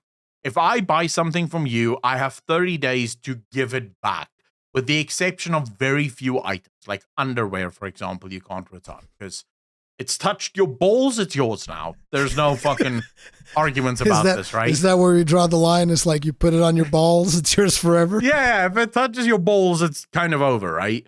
And antibiotics and medicines, for example, you can't ever return. But anything else, if you buy it, I think food also has a number of rules around it. What are you doing with your food, Accolonn?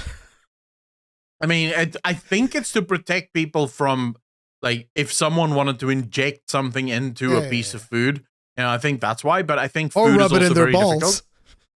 Yeah, or rub it on their balls or some shit like that, right? But at the end of the day, it's kind of like, I don't know how these companies are getting away with it. Like, what loophole are they using to where if I purchase something from you and it does not live up to what I wanted, so you advertised it as one thing, I bought it and I was like, I fucking hate this. How can you just go, well, sorry, tough shit. It's done now. Yep. It's pretty messed up. Yeah, it is fucking screwed up. And in Overwatch case, you're dealing with someone buying something because of a bug. They didn't buy it. It's a bug. Imagine walking down the street, suddenly someone fucking punches you over and starts fucking you in the ass, and it's a prostitute that goes, by the way, you paid for my services, here we go. It's like, no, I fucking didn't, get off me. No, I know you paid for it. Here's the money from your bank account into mine. And you're fucking crying, mascara's running, and like, get off me. And it's not rape because you paid for it. It's like, dude, what the fuck? I never paid for this. I didn't want this. I didn't ask for this. And yet you decided no refunds, no backsies. That's pretty fucked up. We wouldn't accept this for anything else. Why the fuck would people accept it for Overwatch? I don't know, dude. But it's like, listen, people are already way too accepting of way too many things in Overwatch. Like, another thing that I want to bring up, and this was actually not in the topics, but I just got reminded because I said I was going to call Blizzard out, or not any other company, but specifically Blizzard out whenever they had server problems in the future. Now, there's server problems with Overwatch 2. So there's been massive queues in Overwatch 2 to get in to play the game. Like, huge problem. And another problem with this is that you removed Overwatch 1. So people that bought Overwatch 1, like back in 2016 or whenever it was, they actually can't play Overwatch because of your massive fucking queues, or because of the prepaid phone situation, which I don't even want to get into too much. You know about this? So you need to have a phone associated with your account. I think we talked about this last time. Yeah. There's a bunch of providers that don't work. Like, if you have a prepaid phone, that doesn't work. You need to have a phone that's like on a contract, because otherwise you could go to a store. If you wanted to create an Overwatch account, you could just go to a store, buy a phone with like 5 minutes or whatever, and register that as your thing. Dude, that is so... What the fuck does it matter? It matters. It matters because they want to stop whatever, like, people that are ban evading and shit like that, right? I mean, I don't think it's just ban evading. It's probably bots and other stuff, but they want to make sure that the people who are actually playing the game are authentic people, and they want to be able to verify that through a cell phone.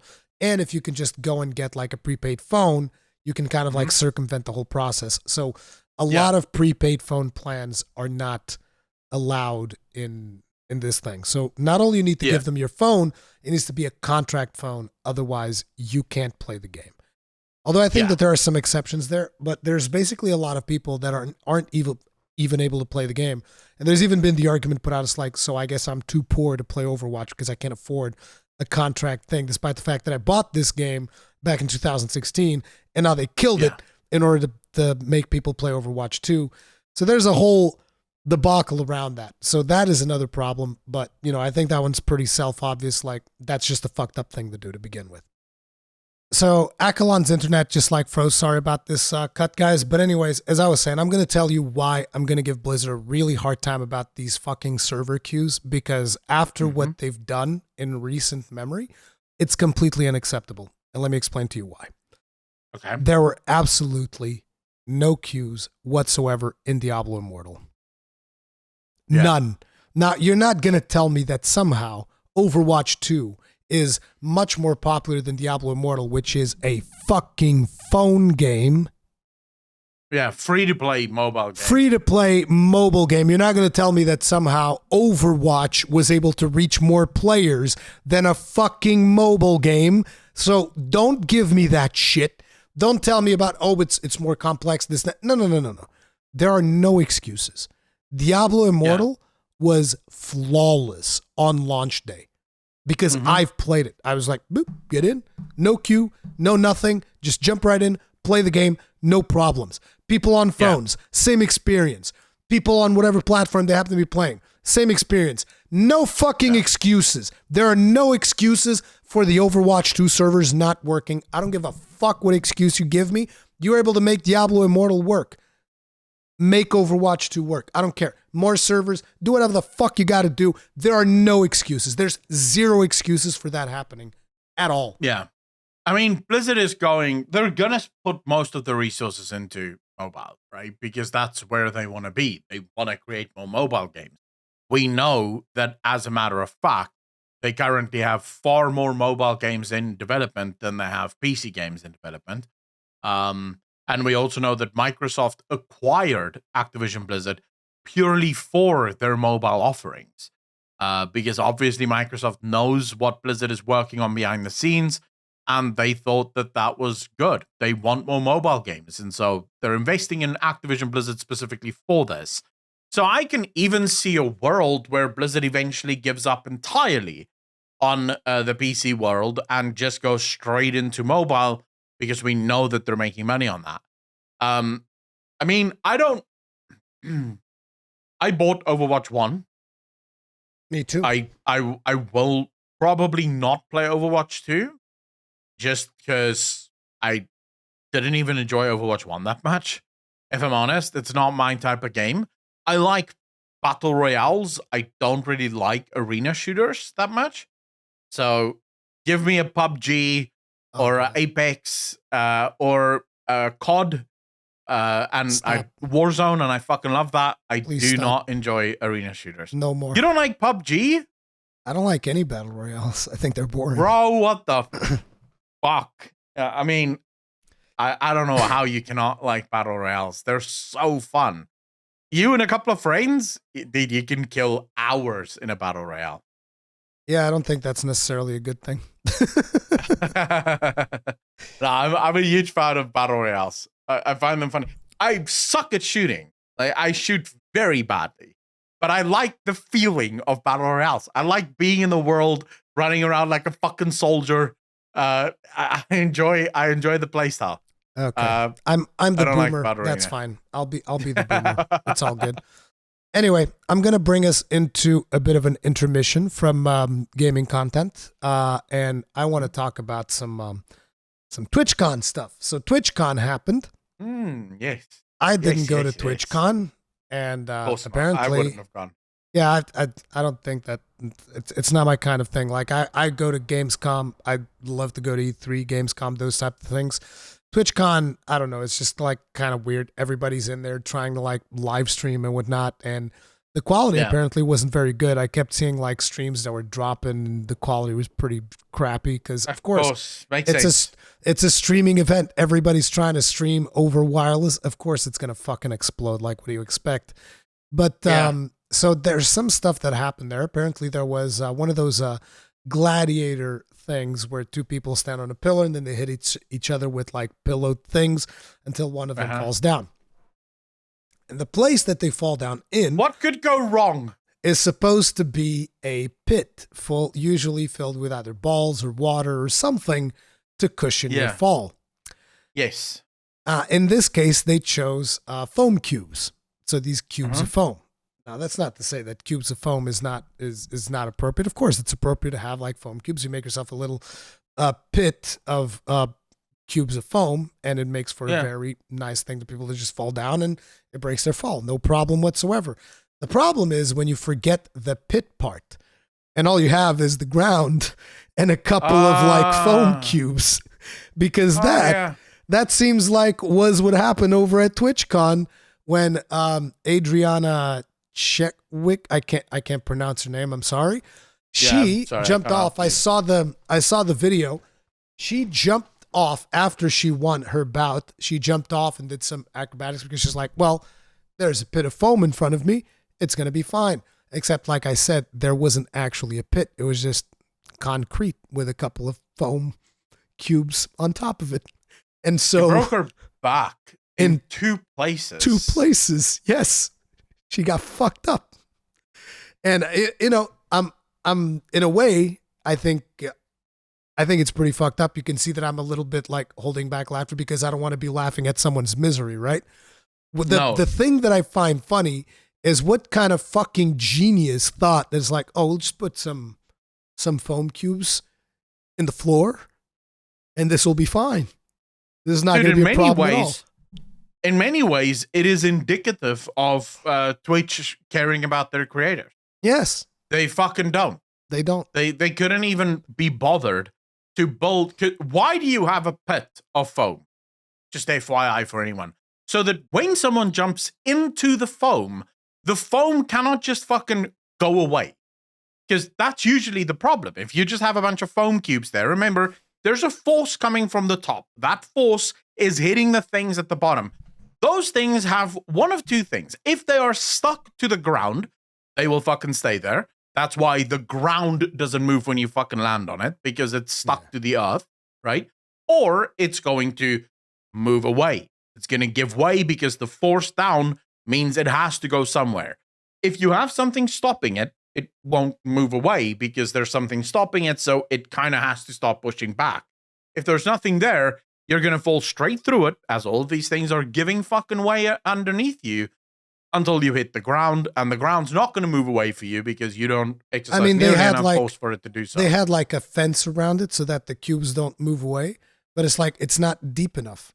So it's just like it's a couple of blocks of foam and then it's concrete, right? That's why she landed there. Yeah, you can't. She got hurt, and there were more people that got hurt as well. It was not just her. There were 2 or 3 more people that also got injured there. Yeah. There's a girl that also broke her ankle in literally all 3 ways that you can break an ankle. Because you have 2 bones and another bone that runs this way in your ankle. That's the connecting tissue of your ankle. All 3 of them broke. Jesus Christ. I mean, so... Yeah. Dude, it's wild to me, but dude, Twitch's problems is just so advanced at this point that this is just sort of like, all right, cool, you know. So not only does Twitch not give a fuck about their creators online, they don't even give a fuck about their creators in real life. You know, in real life, let's keep our creators safe. Fuck it. You know, let them break their backs. It's content. You know? Yeah, exactly. So she's like, hey, look, it's content. Look at how much drama we're going to be getting out of this. It's like, yeah, you're going to be getting a fat lawsuit is what you're going to be getting. Like, what remember last year we laughed so much that girl who broke her back. Yeah, what a content farm, you know? It's like, what the fuck are you even doing? That's not even to speak about the incredible bullshit that Twitch is pulling with their creators online, you know? And more people are complaining about this. It's become sort of the meme at this point. I'm at the point where I sometimes do question, should I stay on Twitch or should I just move over to YouTube? Is it time to make that fundamental switch? Come to YouTube, because we know that within the next 5 to 10 years, YouTube will be the premier streaming platform. And we know this. The interesting thing is that I was watching a video from Ludwig, who was he was paid to come over to YouTube and whatnot. And he was talking about things that Twitch does better. And I was looking at a lot of the points that he was making, and I was like, I fundamentally disagree with what you're saying. He's like, I want a directory, right? That's what he's saying. He's like, I want a directory of the people who are streaming a certain game and whatnot, and I want it to show me which one is the most popular. And I'm like, that's precisely what YouTube doesn't want to do, because that doesn't promote any type of fucking discovery whatsoever. And it's like, oh, this is how I discover streamers. What, you just look for the most popular one? That's a great discovery system there, bro. It's called a kingmaker, and it fucking sucks. That's why nobody, and I do mean literally nobody, fucking grows on Twitch. Most of the people that are big on Twitch, they got there either by TikTok or by YouTube or by another platform that has a better discovery system than fucking Twitch, because the Twitch has virtually no fucking discovery whatsoever. If you're a streamer and you start streaming on Twitch without any other platform to back you up, you are never going to grow. This is not an opinion. Yeah. This is a fucking fact. It's just not going to happen. Yeah. So it's like, no, YouTube's not, hopefully YouTube won't do it that way, because that would be a mistake. That would be Twitch 2.0. And that's definitely not what I want, because there's no discovery there whatsoever. Like, people can discover my stream now. If it was in a system like that, they probably wouldn't. See, I would prefer the directory the same way that he wants it, because I do think there's things that Twitch could do, keeping the Kingmaker profile, right? They could do things to boost discoverability through the roof. One of the things I have said consistently, clips on Twitch. It is the perfect fucking thing. Right now, shorts are everywhere, right? TikTok shorts, reels on Instagram, and shorts on YouTube. Everyone fucking wants it. YouTube is hardcore investing in their shorts. For some reason, YouTube have still not turned clips into just natural shorts, which I don't fucking understand. If someone clips your stream on YouTube, that should just become a short. It should just be automatically put into the shorts thing. Good job, right? Your viewers are now creating content for your channel. Congratulations, right? But never mind. Twitch could absolutely do this with a clips interface where you can just scroll through different clips from different content creators. And if you see a content creator and you see a clip that you really like, you can follow them and you can join their live stream. That is the perfect way to get content creators discovered. And YouTube already have the clips feature. They already have the shorts feature. They can 100% do this. The only reason I want that directory is because right now, it is very difficult to navigate YouTube live streams. Because unless you're following you, unless I'm subscribed to you, I will not see your stream because it doesn't show up on Twitch, on YouTube. I will not be able to see it because I have to. It will. First, it shows up. No. It shows up on the home feeds depending on the content that you've consumed. It shows up on home feeds only if you're subscribed to the channel. Nope. The reason I know this is I've seen plenty of streams that I'm not subscribed to. Have you watched those streams in the past?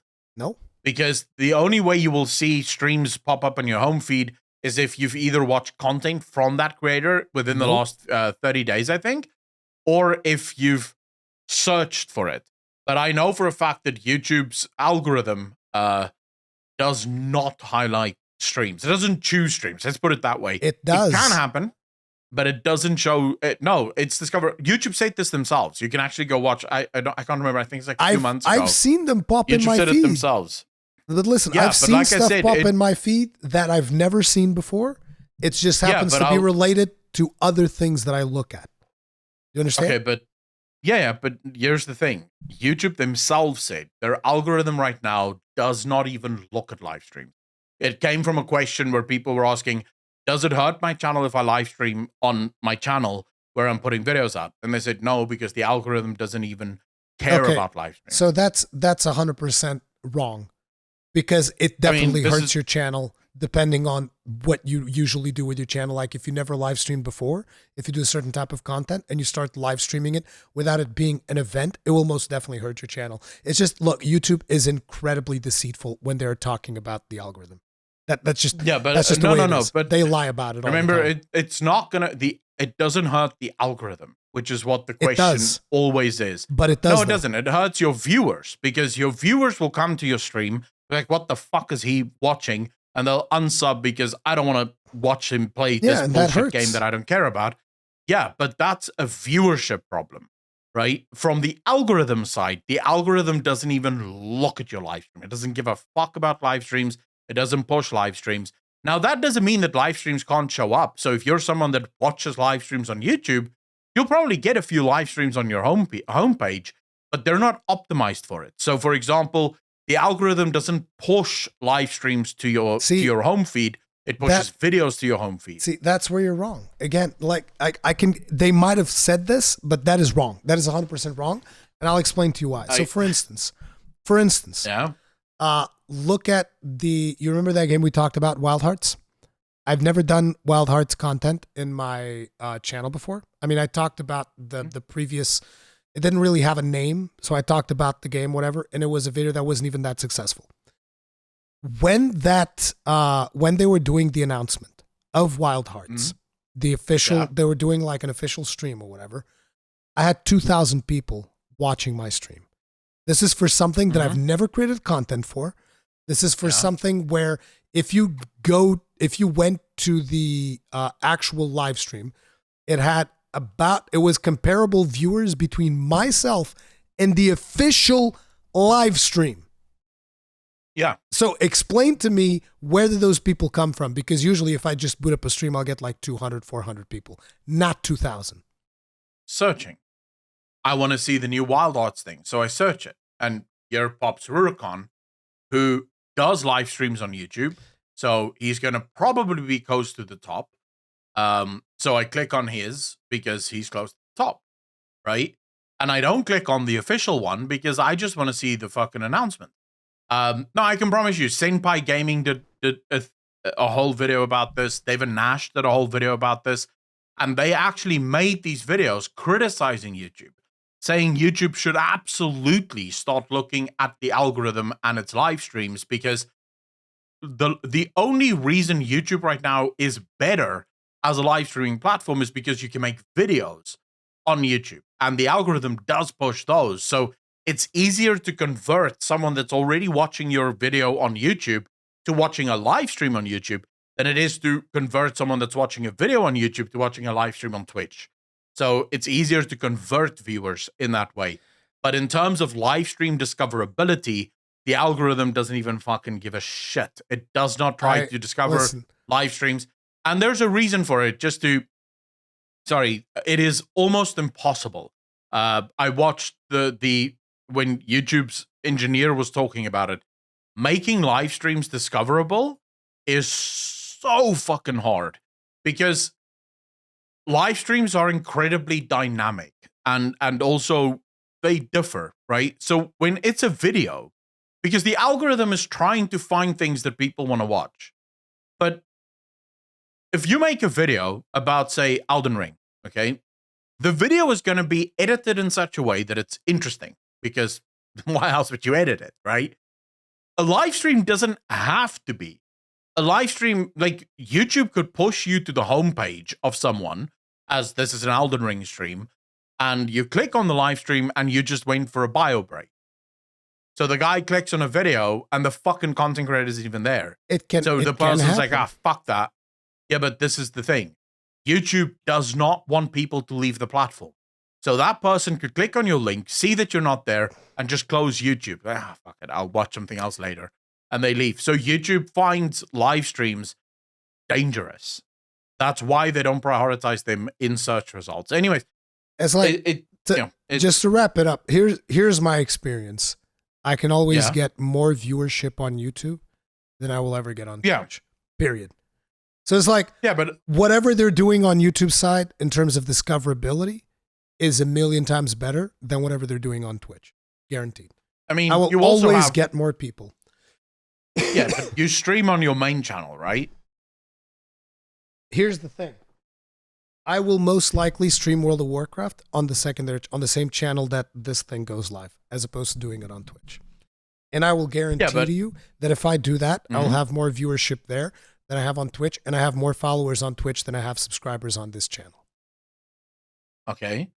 But, so followers on Twitch, by the way, is worthless. Its conversion rate is incredibly low. Yeah, it's like worthless. The conversion rate for followers. This is why when Twitch last week, Twitch came out and they were like, they're experimenting with some program to a call to action for followers. It reminds the creator to tell viewers to fucking follow. And it's like, dude, I have never in my life told viewers to follow on Twitch. Like, what the fuck am I going to tell viewers that for? I don't give a shit who follows. Follows are useless. They don't mean anything. Because I currently have over 12,000 followers. I get like fucking 90 viewers. The conversion rate is fucking miserable on Twitch for followers. Because most people just follow because why not? You know, just gonna follow for fucking followers' sake. YouTube is much more compact. People in YouTube do not subscribe, even to channels that they constantly watch. So if someone subscribed, there's a much higher chance that they will actively watch at least some of your content. So it makes sense that you would get more viewers on YouTube than what you would get on Twitch, just based on the fact that your subscribers are far more active on the channel. They're far more recent on the channel, because that's another problem with Twitch. My 12,000 followers come over the course of like 4 years. 2 of those 4 years, I didn't even stream on Twitch, right? So a lot of those are dead followers. It's the same with my main channel. My main channel right now gets an average of between 6,000 and 10,000 views per video. I have almost 50,000 subscribers, but I know that I have about 10 to 12,000 active subscribers, because most of my subscribers I got during the days of doing Warlock content, right? And I don't do Warlock content anymore. Yep. So those viewers are just like, dude, I don't give a fuck about the lore bullshit. But I'm also not unsubscribing because I don't even see those videos. So the reason I want the directory is actually more broad than that. It's about forming a culture on YouTube where streamers can meet each other. Because right now on YouTube, it feels like you're a lot more isolated when you stream on YouTube. Like, for example, if I want to host or raid someone on Twitch, I can literally just go to whichever category I'm streaming in currently, find someone and just raid them. I can't do that on YouTube. The problem I don't know who the fuck is streaming now. Yeah, the problem remains that I think discoverability is a much more important thing than who you happen to host or raid at the end of a stream. And I think that discoverability is also more important than figuring out who's the biggest person that is streaming that thing on the platform. I think it's more important for people to realize who is the best person that is streaming something than who is the biggest person that is streaming something, because the two aren't always the same. But yeah, anyways, but I think just because this is interesting to me. Sorry, this is a very interesting topic. I think the directory will actually help with what you want.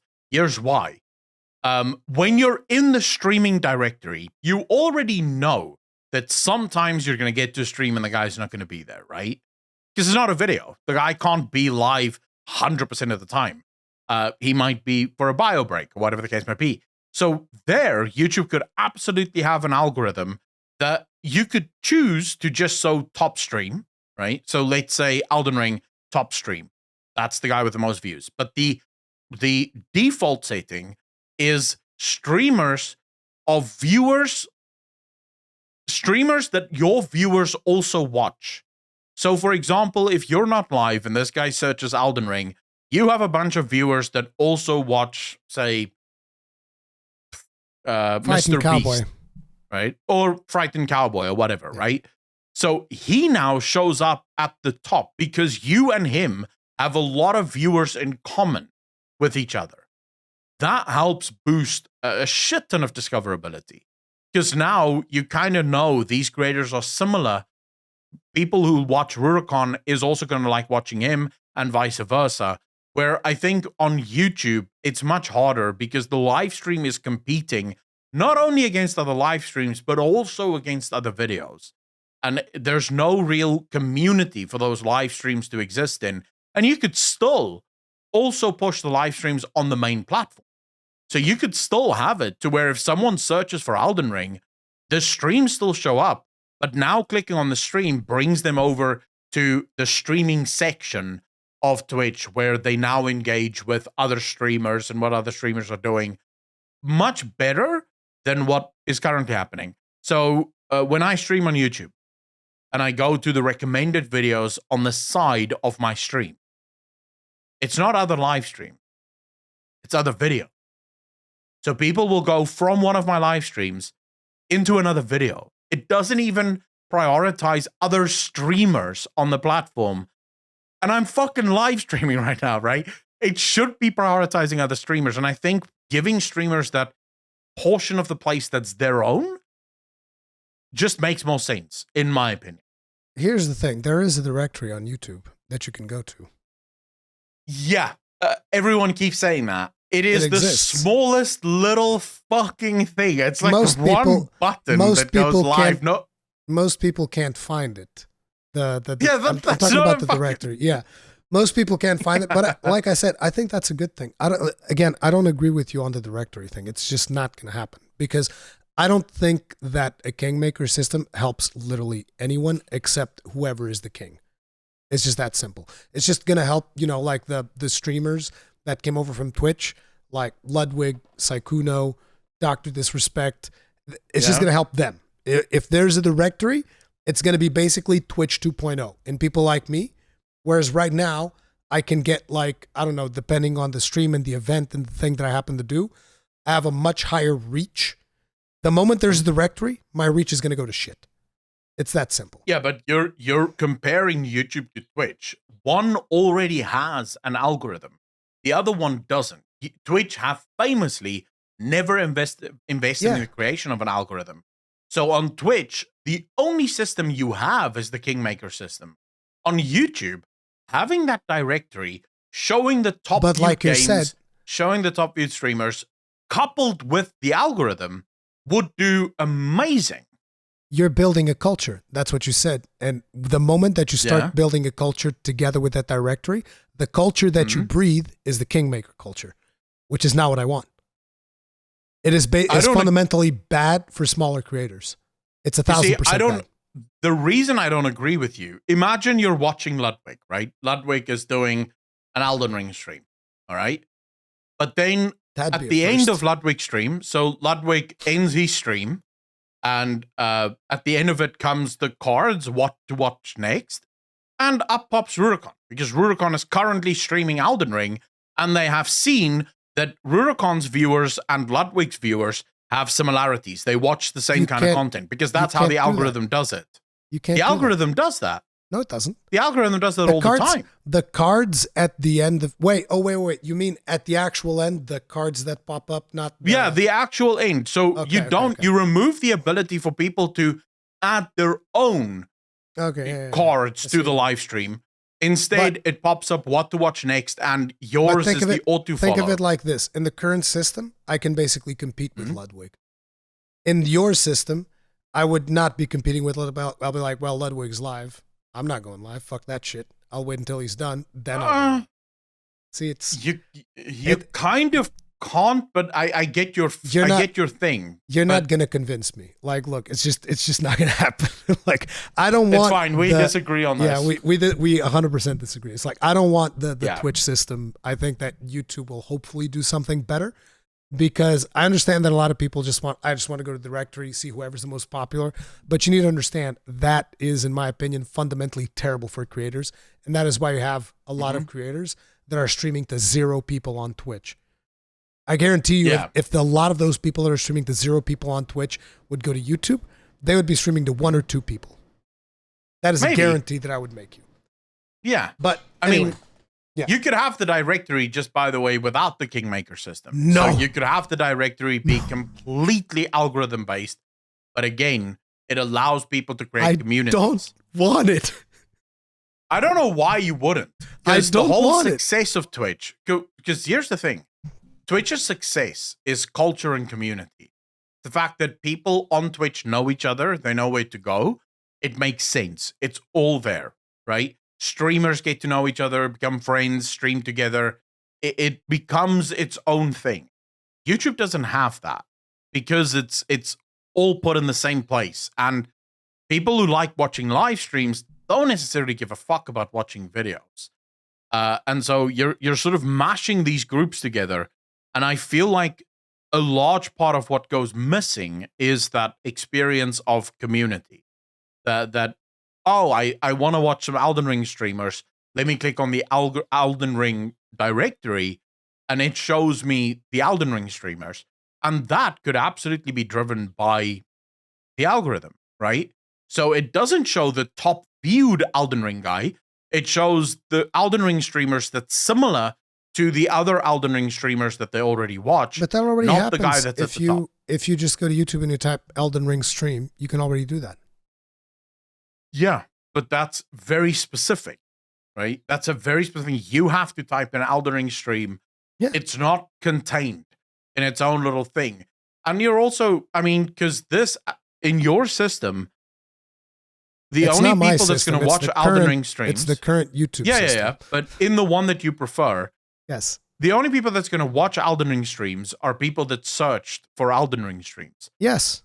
There's not going to be a discovery of someone that clicks on, because I've done this before. I'll click on Twitch, right? I'll click on Twitch and I'll be like, oh, I want to watch Shroud. Okay, so I go to Twitch, I want to watch Shroud, and then I see this game that I've never fucking heard of before, and it's like one of the top played games right now. I'm like, what the hell is this? So I click on that, and then I go, oh my god, what? And I click on a random streamer, because none of my streamers are playing this right now. And then I just discover this fucking game that I've never seen before. I'm like, dude, what the fuck? I learned about GTA, like the GTA RP. That's how I learned about it, because I wanted to go watch Asmongold. You just said that you would be looking for a Shroud. If you look for Shroud on YouTube, you would get the exact same thing. If Shroud was streaming on YouTube. Yeah, no. You'd get a stream. That's only if but that's only if Shroud was streaming GTA RP.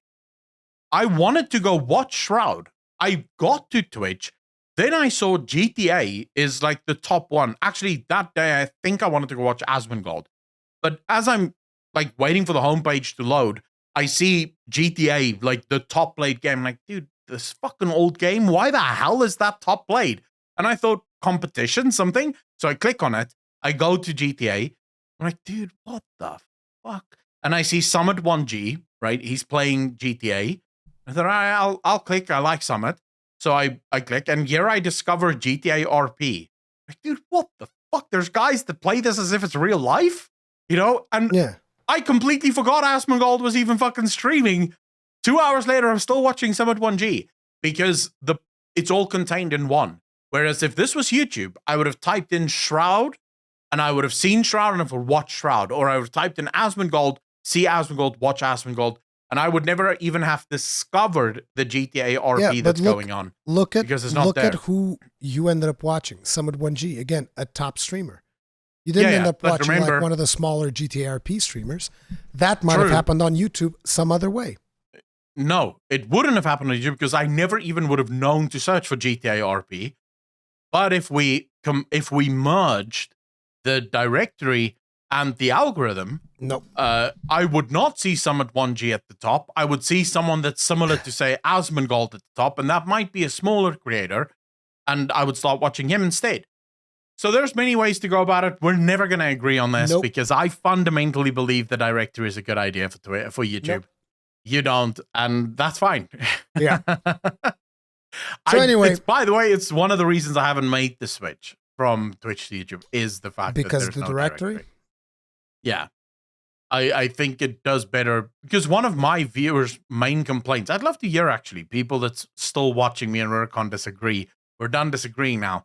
But I want to know from you guys, what's the biggest reason why you're not switching to YouTube live streams? Why are you still preferring, if you are preferring Twitch live streams to YouTube, what's the reason for that? Let us know in the comments. But my viewers, their biggest complaint is chat experience. They hate the chat experience and they hate the fact that it doesn't feel like a community. That's why my viewers don't want me to switch to YouTube. They just find the chat experience. Now, I'll say as a creator, the chat experience is miserable. I don't have moderator tools to the point of, like, on YouTube, dude, every single time I stream on YouTube, these dating fucking adverts the sex pop up, bots. right? Yeah. And you can literally, you can hide them from the channel many times as you want. They just keep coming back. And there's no way to stop it. There's nothing I can do to fucking get that away. The problem is, it's really annoying. There's over 5 billion users on YouTube versus like however many million there are on Twitch, which I think was like 200 million or something like that. So it's just on another level. And so with that level comes more bots. Like the reason you don't see them coming back on Twitch is because there's not that many bots on Twitch. And on YouTube, there's a lot more bots that are coming in. And these are bots that usually will hound your comment sections as well. You'll probably see those as well on the comment sections, the ones in strange languages and shit talking about dating websites too. It's the same thing. It's the exact same thing, except these are directed to go after live streams and post there. There's just again, when you're talking about numbers and you go from 200 million or 300 million, however much it is on Twitch, versus the 5 billion on YouTube, you're just working on a completely different level. Yeah, so, but I want the tools to be able to block those like users, because the way it works on YouTube, the reason you can't block those users is because they have a name, so they have an account, right? And then they use a different name to show up in your chat. And if you hide the user, it doesn't actually hide the original user, it just hides that name, right? So all they do is they change the name and it pops right back in. How hard is it to create a YouTube account? It's like that. Just make a new one. Sure. Just make a Gmail account, YouTube account, boom, done.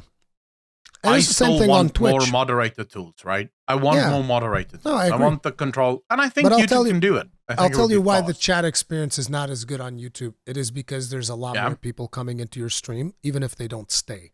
There's a lot more people. Whereas on Twitch, let's say you have a 6-hour stream. And let's say your average was like 200 people. Throughout the 6 hours, there might have been like 400, even 600 people, maybe even 1,000 people went through your stream. On YouTube, we do the same thing, and that number is going to be like tenfold. You might have had a stream of about 200 medium users watching at any given time. And then when you actually look at the number of people that came through your stream, it was probably like 20,000, 50,000, something ridiculous like that. It's just they stay, they watch a little bit, they leave. They stay, they watch a little bit, and leave. So yeah, that happens. Yeah, and that makes chat not as interesting, I guess. But you know, it is what it is. Well, it's not so much chat for me; it's my chat. I got the chat experience, so I'm not sure why they do, but I do think there's things that YouTube needs to fix. I don't think the directory is the top one, so they could probably do a bunch of other things that fixes it to the point where the directory is something I could live without. Right now, it's just something that I really care about. But anyways, let us know in the comment section. It would be fun to know. The other thing I wanted to bring up while we're talking about Twitch, did you see that clip from Twitch talking about the application of their rules? The application of their rules is laughable at best. Let's put it like that. Yes. So yeah, I saw the clip, and the lady in the clip was basically saying, well, you guys don't know what's happening behind the scenes. And we're like, that's the fucking problem. You're right. We don't. Why don't you tell us? And she's like, well, it's because of repeated offenses. And I'm like, please tell me more about how, for instance, let's say Alinity has done God knows how many different things. How many different times. And I don't think she's ever been banned for more than like a week. No. Correct? Yeah. She's never been banned for more than like a week. And then you have other content creators that like make one mistake one time, but because they're men, it's like, nope, that's a month. Fuck you. Eat a dick. And you're just like, there was a woman that literally had sex in this platform. Yeah. And she got 3 days suspension. Showed absolutely no, it was 7 days. Showed absolutely no regret. Yeah. Showed absolutely no regret whatsoever. Came back 7 days later. But yet a guy does one thing and he's gone for a month or gone permanently a lot of times. Yeah.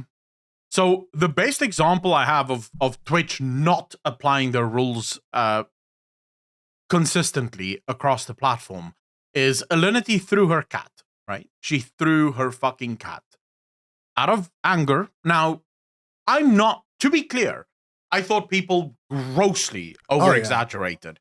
Like, cats land on their fucking feet. It doesn't really matter. Should you throw your cat? Probably not. But the cat's fine. I don't think the cat has a problem. All right? So it wasn't animal abuse. Anyone that says that is a fucking moron. But anyways, these are probably the same people that carry their dogs in little backpacks because the dog's little feeties will hurt if it walks on the fucking ground, even though it was designed, literally bred to walk on the ground, but never fucking mind, right? So I don't mind that. What I mind is the hypocrisy of it. Because you had another guy that he was talking to his chat, he was just sort of hanging out, and he just bought himself a new fish. So he wanted to show chat what the fish looked like, and I guess had a stupid idea where he just picked the fish out of the water, held it up for like 5 seconds to the camera, and then put the fish back in the water, right? That is not Didn't very throw nice. the fish or anything. Yeah. No, But I mean, fish can survive for short 5 seconds out of the water, right? He'll be sure, fine. the fish was probably not having the best time. A little bit of brain damage to the fish, but that's fine. His brain's not that big to begin with. Yeah, but if we're comparing what that guy did, he didn't throw the fish. He didn't fucking throw the fish across the room or anything like that. He picked it out of the water, showed chat, and then put the fish back in the water. And you compare it to Alinity throwing her cat. Would we say that's equal in sort of offenses caused? I would say fairly equal. Insofar as no harm was really done. Yeah. Right? Whatever. No harm was really done there. The guy got banned permanently on Twitch. Alinity got a 3-day suspension. But then when they say, oh, it's repeated offenses. Okay, how many times has that dude been like picking up fish and like eating them into the air or whatever? I would imagine not often. From following the story, that was his first offense. So that was his first He's never been suspended. He's never been banned. So yeah, so Alinity had been banned before. Alinity also admitted to committing like some kind of fraud by marrying someone in Canada and then divorcing them. And so, that, and then on top of it, you also have that other situation where Alinity had like a nip slip and then she just had like a weekend off or whatever. But she banned herself for 7 days. She's like, no, I don't think this is fair. Oh, no, actually, I think that she wasn't going to get banned at all for the nip slip. Yeah. But then she's like, no, I don't think that's fair. So I'll take the weekend. It was something ridiculous like that. And it's like, okay, look. And by the way, guys, I have nothing personally against Alinity. I don't care. Okay. No, do your got content. Nice nipples. It's fine. No, do your content, do whatever you want. The reason she gets brought up a lot is because Twitch's inconsistency with upholding the rules. Now, the lady in the clip, she said it has to do with repeat offenders and other things that happen in the background. We clearly know in this case it's not because dude was a repeat offender, as you said. Alinity, on the other hand, definitely a repeat offender when it comes to getting banned and all of these things. And when I say this, I don't want Alinity to get banned, okay? I don't care. Like I said, doesn't matter to me at all. Just analyzing the situation from Twitch's application of their rules, which quite frankly is dumb. And even Alinity herself has said, I just wish they would fucking stop doing this and actually enforce the rules equally for everyone because people keep fucking bringing me up whenever this shit happens. And yeah, it's true. Yeah. And the reasoning is very simple, by the way, for those who don't understand, okay? 80% of Twitch staff are fucking simps. It's just that simple. It's not particularly complicated. They hope that one day, which is never going to happen, but they go in there and it's like, oh man, I'm going to be so nice to this female streamer. She's going to love me. We're going to get married. We're going to have kids. We're going to be so happy. And it's like, bro, actually, slow your roll. I think it's actually something else she said in the clip that is the main driver. Because she said, we look at previous offenses and all that, and we look at harm caused. Right? So we look at harm caused. And very specifically, it's harm caused to viewers. So how many viewers report you for something like this? A great example would be Destiny, right? Destiny got banned, and I'm not going to get into why Destiny got banned, but Destiny's had an opinion, right? This opinion is, I think, shared by most people throughout the world. Like, most normal people are like, yeah, all right, that's fine, Some people might disagree, but for most people, it's sort of like, oh, well, that's your opinion. It's fine, right? No one cares. However, there are groups on Twitch. These would be specifically Keffel's viewers, as well as Vosh viewers, and probably some Hassan viewers. These people are fucking rabid. Oh, yeah. They themselves boasted that they were the reason Destiny got permabanned on Twitch. Because as soon as they found that clip of Destiny saying that, all of their viewers reported him. Twitch says they look at harm caused. So when you have a clip that comes in with reports in the thousands, Twitch bans. Simple as that. So they go by majority rules, which means you have this dogpiling effect. Whichever group is bigger. And that, I think, is why girls don't get banned off of the platform. Because how many people do you think, honestly, is going to report Alinity for getting her tits out on stream? Either a guy that is super gay or like a fucking Christian minister, right? Or maybe like a Muslim, what do they have? Priest or whatever. I don't know what they have. Like they would probably, or a rabbi might report them. I don't know how much time they spend on Twitch, but maybe they do, right? In which case they might feel offended enough. Most normal guys are going to be like, ooh, Nice. she got her tits out. Easy, right? Even gay guys would be like, nice. She got her tits out. We're not going to hit the report button, right? So that goes to Twitch, and Twitch goes, you know, she did break the rules, but it didn't cause that much harm. It's not a problem. A guy takes his fish out of a bowl, and suddenly the whole of PETA is like, fucking report, fucker. It sadly, that's the point. That's the problem. It's not applying the rules consistently. It's applying the rules based on mob rule. So whoever can dogpile the best, they win the fucking fight.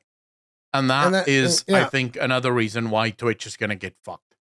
Yeah, that's definitely a problem, and they need to sort their shit out, but it's probably not going to happen. It's always been like that, and I don't think it's going to be changing anytime soon. Look, Amazon isn't going to spend money on fixing things like this, because for Amazon, Twitch isn't important. It's not like Google and YouTube. Google sees YouTube as a fundamental part of its business because it's where most of its advertising happens. So for Amazon, or for Google, YouTube is so fucking important. For Amazon, Twitch is only important insofar as it can drive people to Amazon. That's it. That's all Amazon gives a fuck about. And Twitch loses Amazon enough money to the point where Amazon isn't willing to spend any more making Twitch better. They're basically, in my opinion, riding the train to the bottom. They're just gonna slowly ride Twitch until it fucking dies. And then they're gonna do something else. Because as you said before, Amazon actually allows you to start a Twitch platform on their fucking servers. Yeah, like you can literally go to AWS and start your own fucking Twitch on their own platform. Google doesn't allow that. Of course you can't go to Google servers and be like, yeah, I'm going to make a new YouTube. Google will just be like, no, you're not. We're not going to let you do that. What the fuck? Yeah.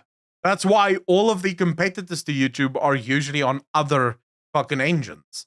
They use other server infrastructures because Google will just not allow it. They want YouTube. That's their baby. Yeah. So yeah, Twitch is probably dying. I realize it's interesting for me and Rurikhan because we actually work on these platforms, but most of you are probably sitting here doing, dude, I'll watch it on YouTube. I'll watch it on, I don't give a fuck. I just want to watch some streams, man. Yeah. And anyway, so, yeah. I have like one more topic that I wanted to bring up, and that is the New World thing. And I'm probably going to make a highlight of this one for a separate video as well. But basically, with New World, I've been playing a lot of New World over the last couple of days. I've told you about it, and I've told pretty much everybody about it. And when I lost my voice like 4 days ago or something, I was like, well, I got nothing to do. I'm going to get to level 60. Fuck it. So I went ahead and I got to level 60, and I finally got to experience a little bit of New World Endgame. This is ahead of the Brimstone Sands release, so things might change for Brimstone Sands. But right now, this is the current endgame, and this is one of the problems that I have with the game, and that is, so when you get to the end, what happens? You get this system called expertise. And the way that expertise works is it defaults all of your expertise is 500. What does this mean? For all of your gear slots, you have a 500 item level cap, so to speak. So even if you get an item that is higher level than 500, it is going to average itself out because you're limited for that thing at 500. And the way it works then is when you get new loot that is of higher level, your expertise increases. And it can increase from anywhere from 1 to 10. So you can have +1 expertise, and at that point it's like, okay, now I can have item level 501 on this piece. Increases by 2, now I can have 502. And it goes all the way up to 600.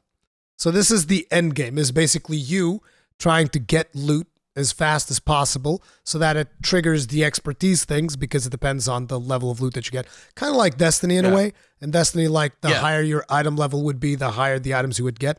So it's similar to that, except it unlocks on a per item slot basis and on a per weapon basis as well. Because when it comes to the weapons, it doesn't go primary weapon, secondary weapon. It goes like sword, musket, rapier, whatever. So even if you're maining a sword, you might have like expertise 550 on a musket that you don't use because you just looted a lot of muskets. That's been your RNG. So that's the way that that particular system works. Then once you get to 600, then there's like this umbral shard system, which allows you to gear it up even more to 625. But that one works differently. I haven't reached 600 yet. So that is how that works. And then the way that which you can get these expertise items is through two activities: chest runs and expeditions, which is the dungeons. So you can either go and do chest runs or you can do expeditions, and I'll talk more about chest runs. Besides this, as you loot things, there's a chance for you to get something called gypsum. Now, gypsum allows you to basically roll a piece of gear that is going to give you expertise no matter what. So it's always going to give you either 1 expertise or 10 expertise. It's basically something that generates a little box, and that box has a loot of whatever you want in it. So you can choose, I want a gypsum case for a helmet. You get a helmet, and that's going to increase your helmet expertise. So it's a way to increase it more deterministically, but it has a cooldown. So you can do it once per day per slot. Well, not per day. It's like every 10 hours or 15 hours, something like that. Once per every 15 hours per slot. And you can basically do that. And those are the ways in which you increase your item level. So what is my problem with this system? So we were talking earlier about like mythic dungeons and all of these things in World of Warcraft, right? See, the way that chest runs work in New World is that there's fundamentally no challenge whatsoever. So the way that it works is you have areas in the open world that are designated like these are areas balanced for 5 players. And in these areas, you will find chests that have valuable loot that can increase your expertise. Yeah. And so these areas are designed for 5 players, but, you know, MMO players are kind of degenerates. Open world dungeons sort of thing. Yeah.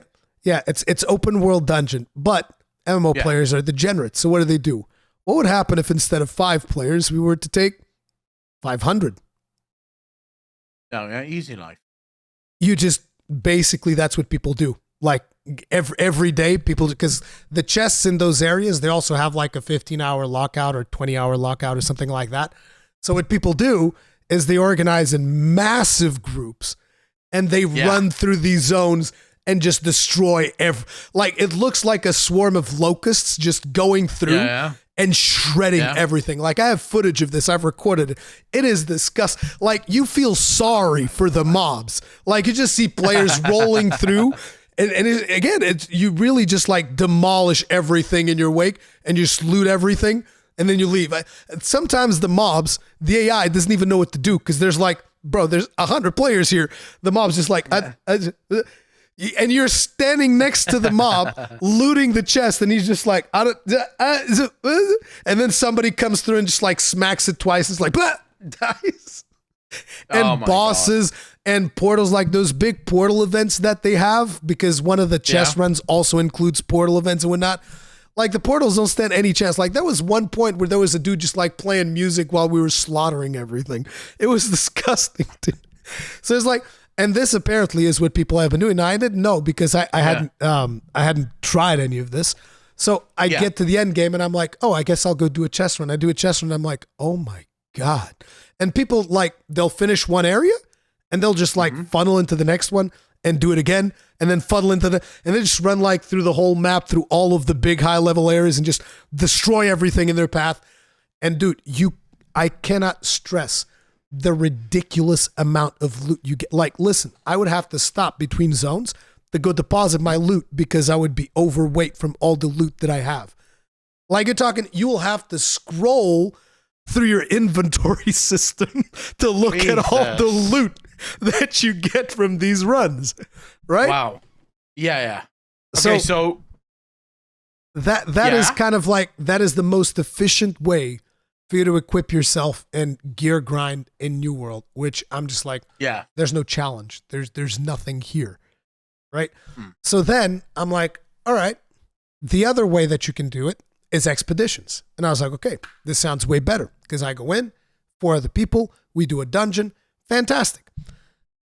Now, the problem with this is that when you go into an expedition, a level 60 expedition, a max level expedition, there's no recommended gear score. Now, there's a system in place, which is the mutations, which works almost like Mythic Plus, gives you modifiers. You can scale the difficulty up or down depending on what you want. So there's a system like that. And for the Mythic Plus-like system, which is mutations or mutators or whatever they call it, that one has a recommended item level. But for the normal level 60 dungeon, there's no recommended item level. Okay. So I'm looking at these level 60 dungeons. I'm like, all right, I guess I'll go to a level 60 dungeon. You know, I've done a couple of chest runs. I have a little bit of gear. Let's go see what happens. I jump in, and for starters, I thought it was weird because most of the groups doing these, they were like, item level 580. And I was like, bro, I'm barely 500 because I just got the 60. And this is a level 60 dungeon. The only requirement that the dungeon demands is level 60. Weird that you'd need 580. So I make my own group. I'm like, whatever. And I'm the tank. I make my own group. I'm able to get 4 people, go in there. I start doing dungeons. And what happens? It is disgusting. Like mobs will one-shot you left, right, and center. Like because my gear was not good enough. So I'm like, okay, I'm respecking on the fly. I'm like, okay, let me put more points even into Constitution so that I become a little bit tankier so that I don't get one shot. Put more defensive traits into my tree and whatnot. Okay, let's go. And I go in and I'm able to tank things all the way to the final boss. And then I get to the final boss, and the final boss just has a mechanic that just one-shots me. There's nothing I can do about it because if I block it, it breaks my block and then kills me. If I don't block it, it'll kill me. And you're like, well, dodge. Well, as a tank, because of the fact that blocking and dodging use the same thing, you can't just like dodge and block. So if I dodge, then I'll get hit by auto attacks and I'll die anyway. So it's like, you're able to survive long enough to get to the final boss, and then you can't kill the final boss. And I'm just like, this is completely fucking stupid. Like, I don't know. The way they basically designed it is you need to do expeditions up until 580 and then switch to you need to do chase runs up until 580 and I don't know if it's 580 from 580 or whatever it is, but yeah, then you can, I mean, you can keep doing chest runs forever until you get to 600, which is way easier than doing a dungeon because these expeditions are actually challenging. So it was just weird to me that I got to the end and I was like, I want to do expeditions because that's the more challenging way of doing it and the more interesting way of doing it for me because, you know, there's no challenge in running up with 500 other people and just shredding a zone. Like there's nothing there. You're just picking up loot. There's nothing else that you're doing. So I was very bored doing that. And I was like, I want to go do these dungeons. And then most of the dungeons, I can't even get through all the way because the item level requirements are ridiculous. And I'm just like, this doesn't make any fucking sense. Yeah. So first and foremost, I think that system sounds just completely overcomplicated for what a gearing system could be. You know, and the only reason it's that complicated is to ensure that people play more. Yeah. That's it. It's to make sure that you play more so that you can get gear. It also sounds like it's completely undertuned. But this is one of the reasons I hate open world content. And to be clear, I don't hate open world content. Like world bosses and things are really cool. I love how you just said, this is why I hate open world content. And to be perfectly clear, I don't hate open world content. Yeah, but I realized I have to explain myself. I hate open world organized content. So a world boss isn't necessarily organized content because you can have 20 people at random just decide to attack the boss and it dies. But when you have an open world dungeon, dungeons are supposed to be working together, but at a smaller level than what raids would be, right? But you are still working together. When you have those in an open world setting, and I understand why companies like New World does this, right? Or not games like New World, companies like Amazon, but why games like New World do this? What they want is that threat of PvP. So they want you to be in the dungeon, you and your 4 buddies, go into this dungeon and you're doing it. But at any given point in time, 5 other people can show up and ruin your day for you, right? Kick your shit in and take your chest. And that sucks dick. The problem is that players then find a way to cheese the living fuck out of it because it's open world, and more people, more better because it's tuned for 5. Now, the answer to this would be, well, simply tune it to however many people are in the thing. Yeah. That's virtually impossible when you have 500 people running into it. Because how the fuck do you tune that? Right? The tuning is just impossible to do there. Because if you, as like a solo player, run into this dungeon to try and help, you have a critter one-shotting you, because the critter is also scaled up 500 times, right? So unless you're with the group, you're getting your shit kicked in by literally everything. So that's a miserable experience for anyone that plays solo and isn't with the group as they're going through it. But see, this explains why we were talking earlier about the motivation of loot. Like, it's not particularly interesting, but everybody's still doing it. Like, all the time. You go to like a New World server, and if you see the words, because like I didn't even knew what these words meant as I was reading them while I was leveling, because I'm like, I don't know what this means. I don't care about this. But you'd see the recruitment channel, and they'll be like, plus imp. That basically means someone is requesting to join a group at the Imperial Palace. And what that means is basically there'll be a group forming right now to join in the assault. And so people organize themselves in groups, mostly in case somebody dies along the way, they'll go back and they'll pick them up, right? So that the groups can stay alive. But it's always groups of 5. You can't make a group bigger than 5. It just so happens that there's like 100 groups of 5 in there. It's like destroying everything along the way. But people still do it. And if you go to any New World server, you'll see the group message constantly popping up, plus imp, plus mang, plus mines, plus merc, which were like the places that I've been to do these runs. And it's always popping up. There's always groups running, doing these things nonstop. And it's just weird for me, because it does definitely exemplify the problem with people being more motivated about loot than anything else. Because, for instance, while I've done, I don't know, at this point, I think 4 or 5 different strings of chest runs, because I was curious to see what it was like and how much I could actually increase my loot and all that, I've barely been able to do dungeons because nobody's running the dungeons.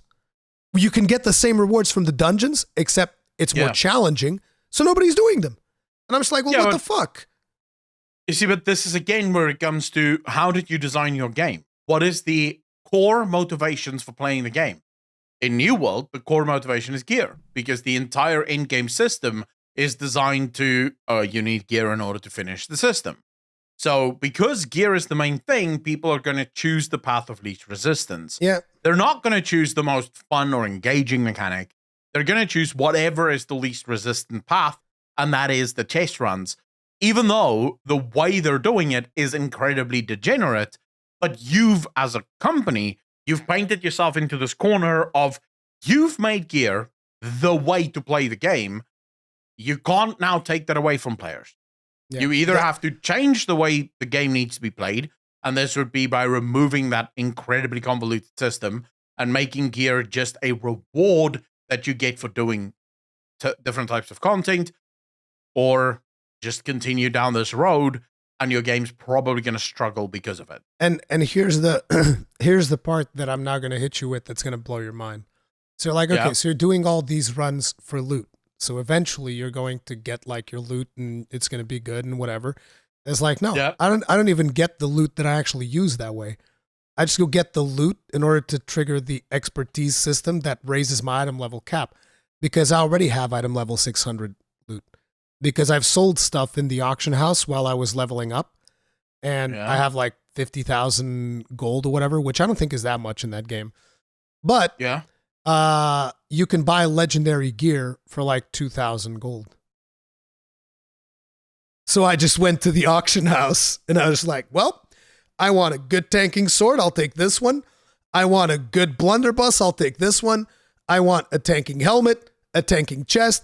And I bought it like at about 2,000 gold a piece. So I'm like, I'm fully geared. The problem that I have right now is because of my expertise. No, I can wear it, but I'm not taking full advantage. Yeah, it's downscaled to my expertise levels. So I'm just doing these things in order to upgrade my gear. And in reality, all I actually want to do is fucking expeditions, but I can't because despite doing all of these chest runs, I'm still not strong enough to go beat the bosses. And I'm just like, this is dumb. Like, what? Yeah. How is there not a progression path through system. expeditions? Like, there should be a progression path through expeditions that would lead you into the thing. It's incredibly weird. So I don't get it. Sounds like just an overcomplicated system that could be simplified, probably to make it better for players. Yeah, because this seems like the system that some beautiful mind motherfucker thought up. But here's the thing. And, I'm not even against the chest runs. It's like, because I understand some people just want to do chest runs. They don't want to put in the effort to do the expedition. What surprises me is the amount of people that there's almost no people that want to do dungeons. Like the last story quest is a dungeon, and I haven't been able to do it yet, despite the fact that I got to the end of that dungeon and the boss was one-shotting me. And I was like, I'm sorry, guys. I didn't know, because I was able to progress through all of these bosses in this dungeon right up until the end. I would not have expected that the final boss just one-shots me and there's nothing I can do about it. It kind of sucks. I think that's a problem in design, but you know. It definitely is. It sounds like it's a scaling issue. They have some weird scaling bullshit going on. But then also just the open world stuff. The option here that I can sort of off the top of my head think of that you could do while still keeping that PvP thing alive is you make all of these open world dungeons instanced, right? They're still in the open world, but they are instanced. If you're 5 people running into that zone, you phase into that new dungeon zone. I don't think you can do that. Just hear me out. And then you open 5 more slots. Okay, so you have 5 people that's now inside this. They're phased into it, so they don't see anyone else, except if another group of 5 people run in there. So these 2 groups can now see each other. There's 10 people basically in this thing. So if another group wanted to join this thing and they want to kick your shit in because they want the chest, you guys can have that race. You can't do that because PvP is toggleable. Well, I mean, if it's untoggled, so let's say you decide I don't want to do anything with open world PvP, then you as your 5 people just phase into that open world and it's an open world dungeon, right? It's the same as a normal dungeon, a normal expedition. No one can join, it's just you 5. But basically you stop those groups of 100 people zoning in there and just fucking running amok in there. I think that fundamentally it's just a different culture in New World, and I kind of don't feel like I want to take that away. It's like, look, whatever. If this is what you want to do, this is fine. I just think that there needs to be a path of progression for people that want to do it with expeditions, and I kind of feel like currently there isn't. Like, it's very hard for you to go do an expedition with the current level of gear without doing chest runs first and actually surviving that dungeon. You see, the reason I would not, in this instance, give a fuck about the culture is because the culture is also destructive to anyone that doesn't adhere to it. Yeah. So people that want a challenge, but would actually prefer to do the open world things because, you know, there's some really cool, maybe cool locations and cool locales and cool zones that you can actually do, but they don't want to because it's so easy with 100 people. So they don't do it. So they're forced to do the other one, which is the expeditions. You can still do it. The problem is trying to find 4 other people to go in there with you. Like, you need to have a pre-made group because otherwise you're not going to be able to do it. It's just that simple.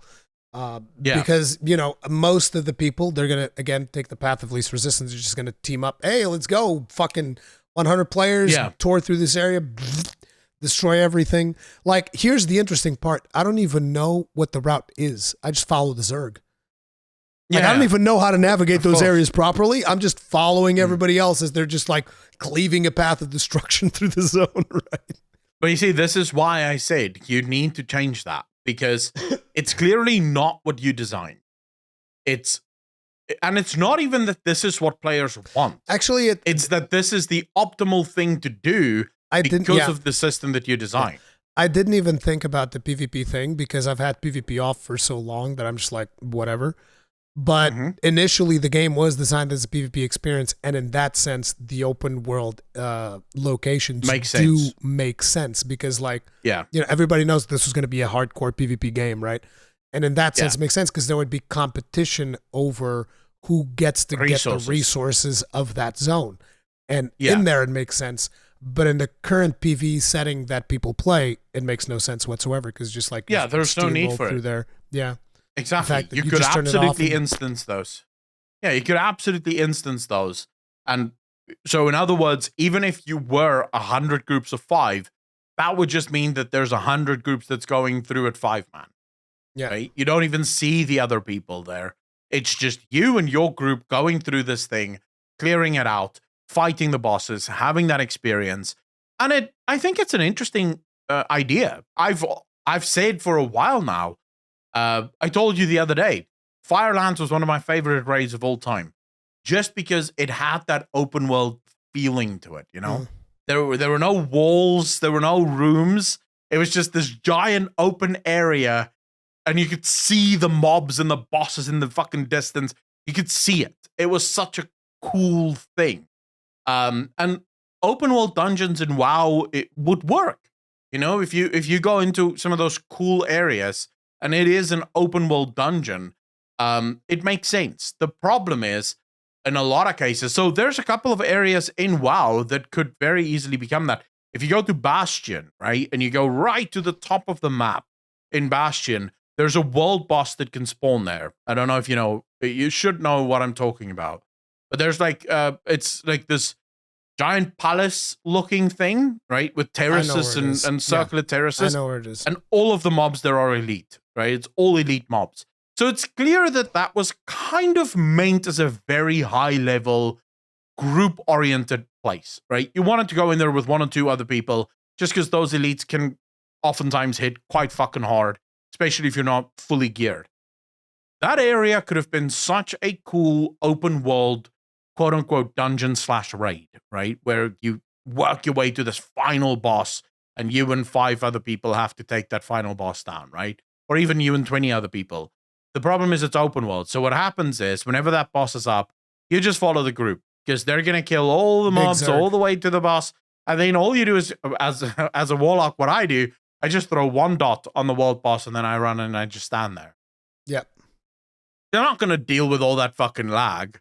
So I just stand there and wait for the boss to die and then, you pop up my loot and I fuck off. Yeah. Because, why the hell would I do anything else? That's pretty much what people do in chess runs. But yeah, that's the problem that I kind of ran into in expeditions.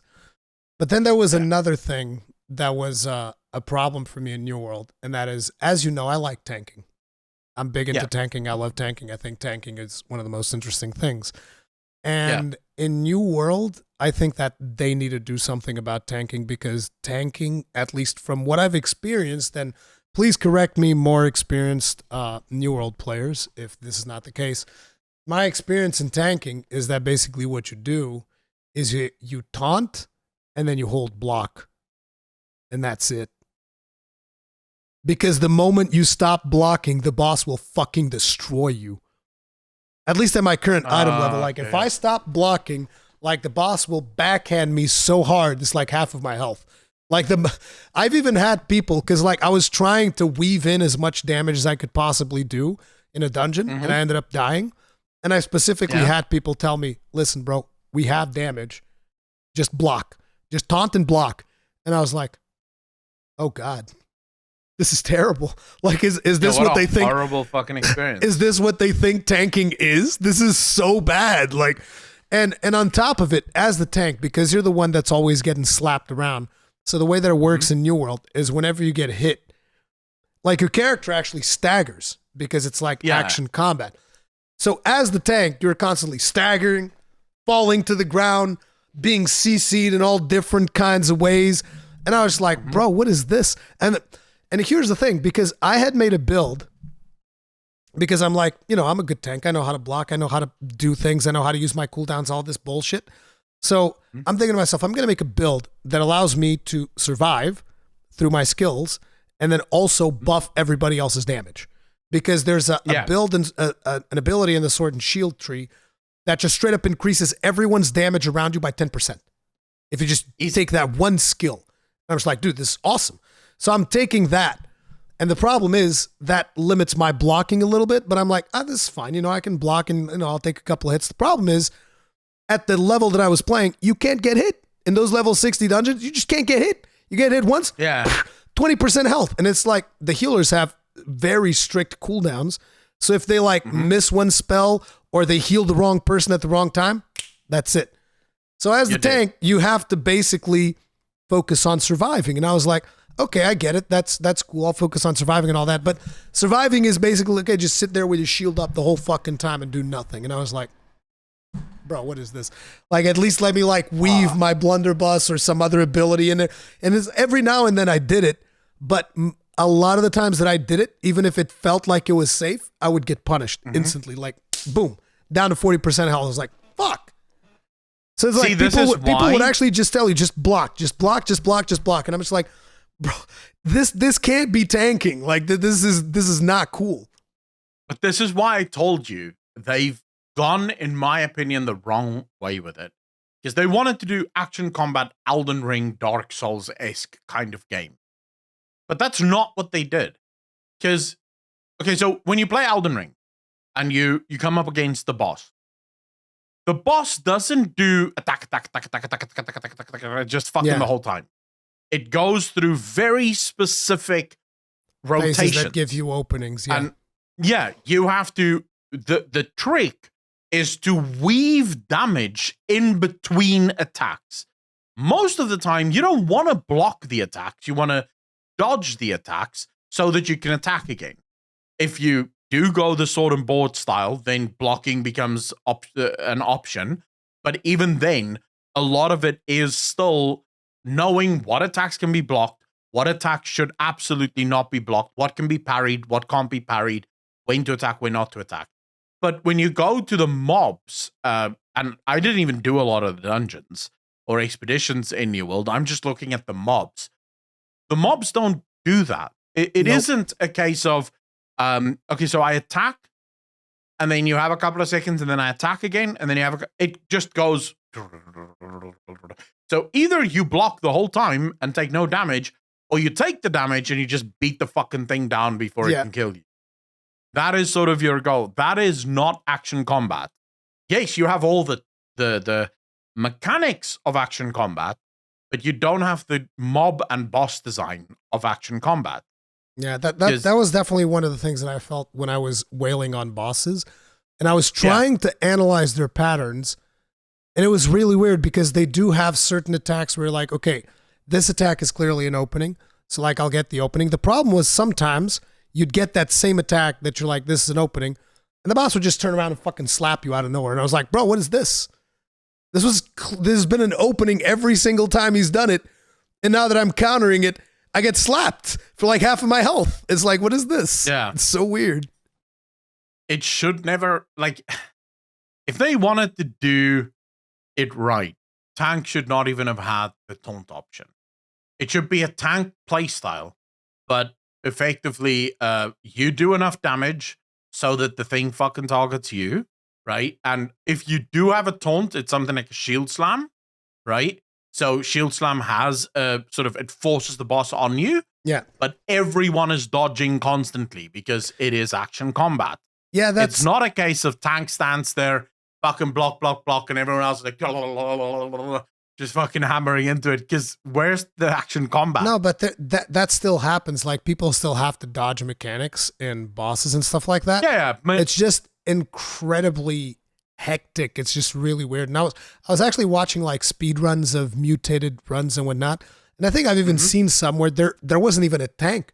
They just zerged shit so fast, and all of them with like the same weapon, because it's like just spear and hatchet or whatever deals the most damage. So they would just go in there and just like literally destroy the boss in seconds. Everybody just like hatcheting it down, and the healer just like spamming heals everybody, taking massive damage. Just like, nope, die. And to go at the next boss, die. And I was like, bro, what is this? It just doesn't sound. I still think, because I want to go back to New World. I want to give it another try, but it just doesn't sound like they have it down. It doesn't sound like they have. I don't think they do yet. Like, I'm gonna check out the Brimstone Sand thing eventually, but like, it was New World was something where I was having a lot of fun until I got to max level, which is everybody's like, oh, it begins at max level, blah, blah, max level. The second I got to max level and I was like, okay, here's the expertise system. I need to go do these dungeons, which I wanted to because I want to do the mutated dungeons because it's like Mythic Plus. And I'm just like, this is what I want to do. But the second I realized how I was going to have to go about upgrading my gear, I was like, oh, wow. Oof, that is not good. Like, I don't want to be doing chest runs like not being challenged at all nonstop while being AFK. You can basically AFK through that shit and just loot the chests. It's terrible. I don't like it. I get that some people like it and, you know, they don't want to take the game seriously and they just want to be like, oh, I just want to do these chest runs and get my gear that way. That's fine. I just feel like for people that are looking for more of a challenge, there should be a clear progression path. That's the way that I look at it. Yeah, I can agree with that. I would be one of those people as well. I don't want the easy shit. I want to actually be able to play the game. Yeah, but we'll see how it pans out with the Brimstone Sands update. Plus, there's Savage Dungeons coming to Final Fantasy XIV. Plus, potentially the Dragonflight pre-patch. When are you going back in for Dragonflight? Probably around pre-patch. I think that's a good time for me to get back in there. So I'm assuming around the 20th, 21st, I'll probably resub. And then we'll see how that goes. Because I have no interest in playing Zereth Mortis, especially now. Because I've been writing so many fucking scripts for the lore. I have gone through every single quest that there is in Zereth Mortis already from a lore perspective, right? I read every single one of the quests. I read all of the voice lines for all of the bosses and the mobs in Zereth Mortis. So I kind of feel like I've already played Zereth Mortis, even though I've never set foot in there. So I don't think I want to go back for Zereth Mortis. I'll play Zereth Mortis as soon as pre-patch comes out. Because pre-patch is usually like an hour, maybe 2 hours of stuff to do every day. And then the rest of the time, I'll quickly finish all of the Zereth Mortis stuff. And then hopefully get into Dragonflight. And I fucking hope it's good because, bro, when are you going back, by the way? I'm thinking about going back this week because I wanted to go in like 2 weeks before the pre-patch, give or take, to kind of acclimate yourself so that you can see what state the game is in now and then see what it feels like after the pre-patch. I don't know if the UI improvements are coming in with the pre-patch or not. It should. Yeah, but I basically want to like go in at some point this week and just be super casual, not even give a fuck about it. And then eventually when the pre-patch hits, then start working away at it. I might hit it up this weekend. Just as a sort of like offline, just go back and do it a bit offline. Because I don't think I'll stream WoW, at least not until Dragonflight comes out. Just because my streams don't really work that way, you know. For my streams, I tend to react to stuff, and WoW, it won't really work playing WoW that way. So for me, that's sort of my thing right now. I'm just waiting for WoW to, I don't know, it's weird because I go through weird moments in time with this shit. We'll have to see how it pans out. But anyway, guys, that is going to be it for today's podcast. If you guys enjoyed it, hit it up with a like. I'm sorry about my terrible voice, or maybe sexy voice. Maybe some people have enjoyed that. But hit up the like button, subscribe, bell notification icon, links to all of Accolonn's things in the description. And we'll see you guys in the next one. Stay strong, stay safe. Peace out. Peace.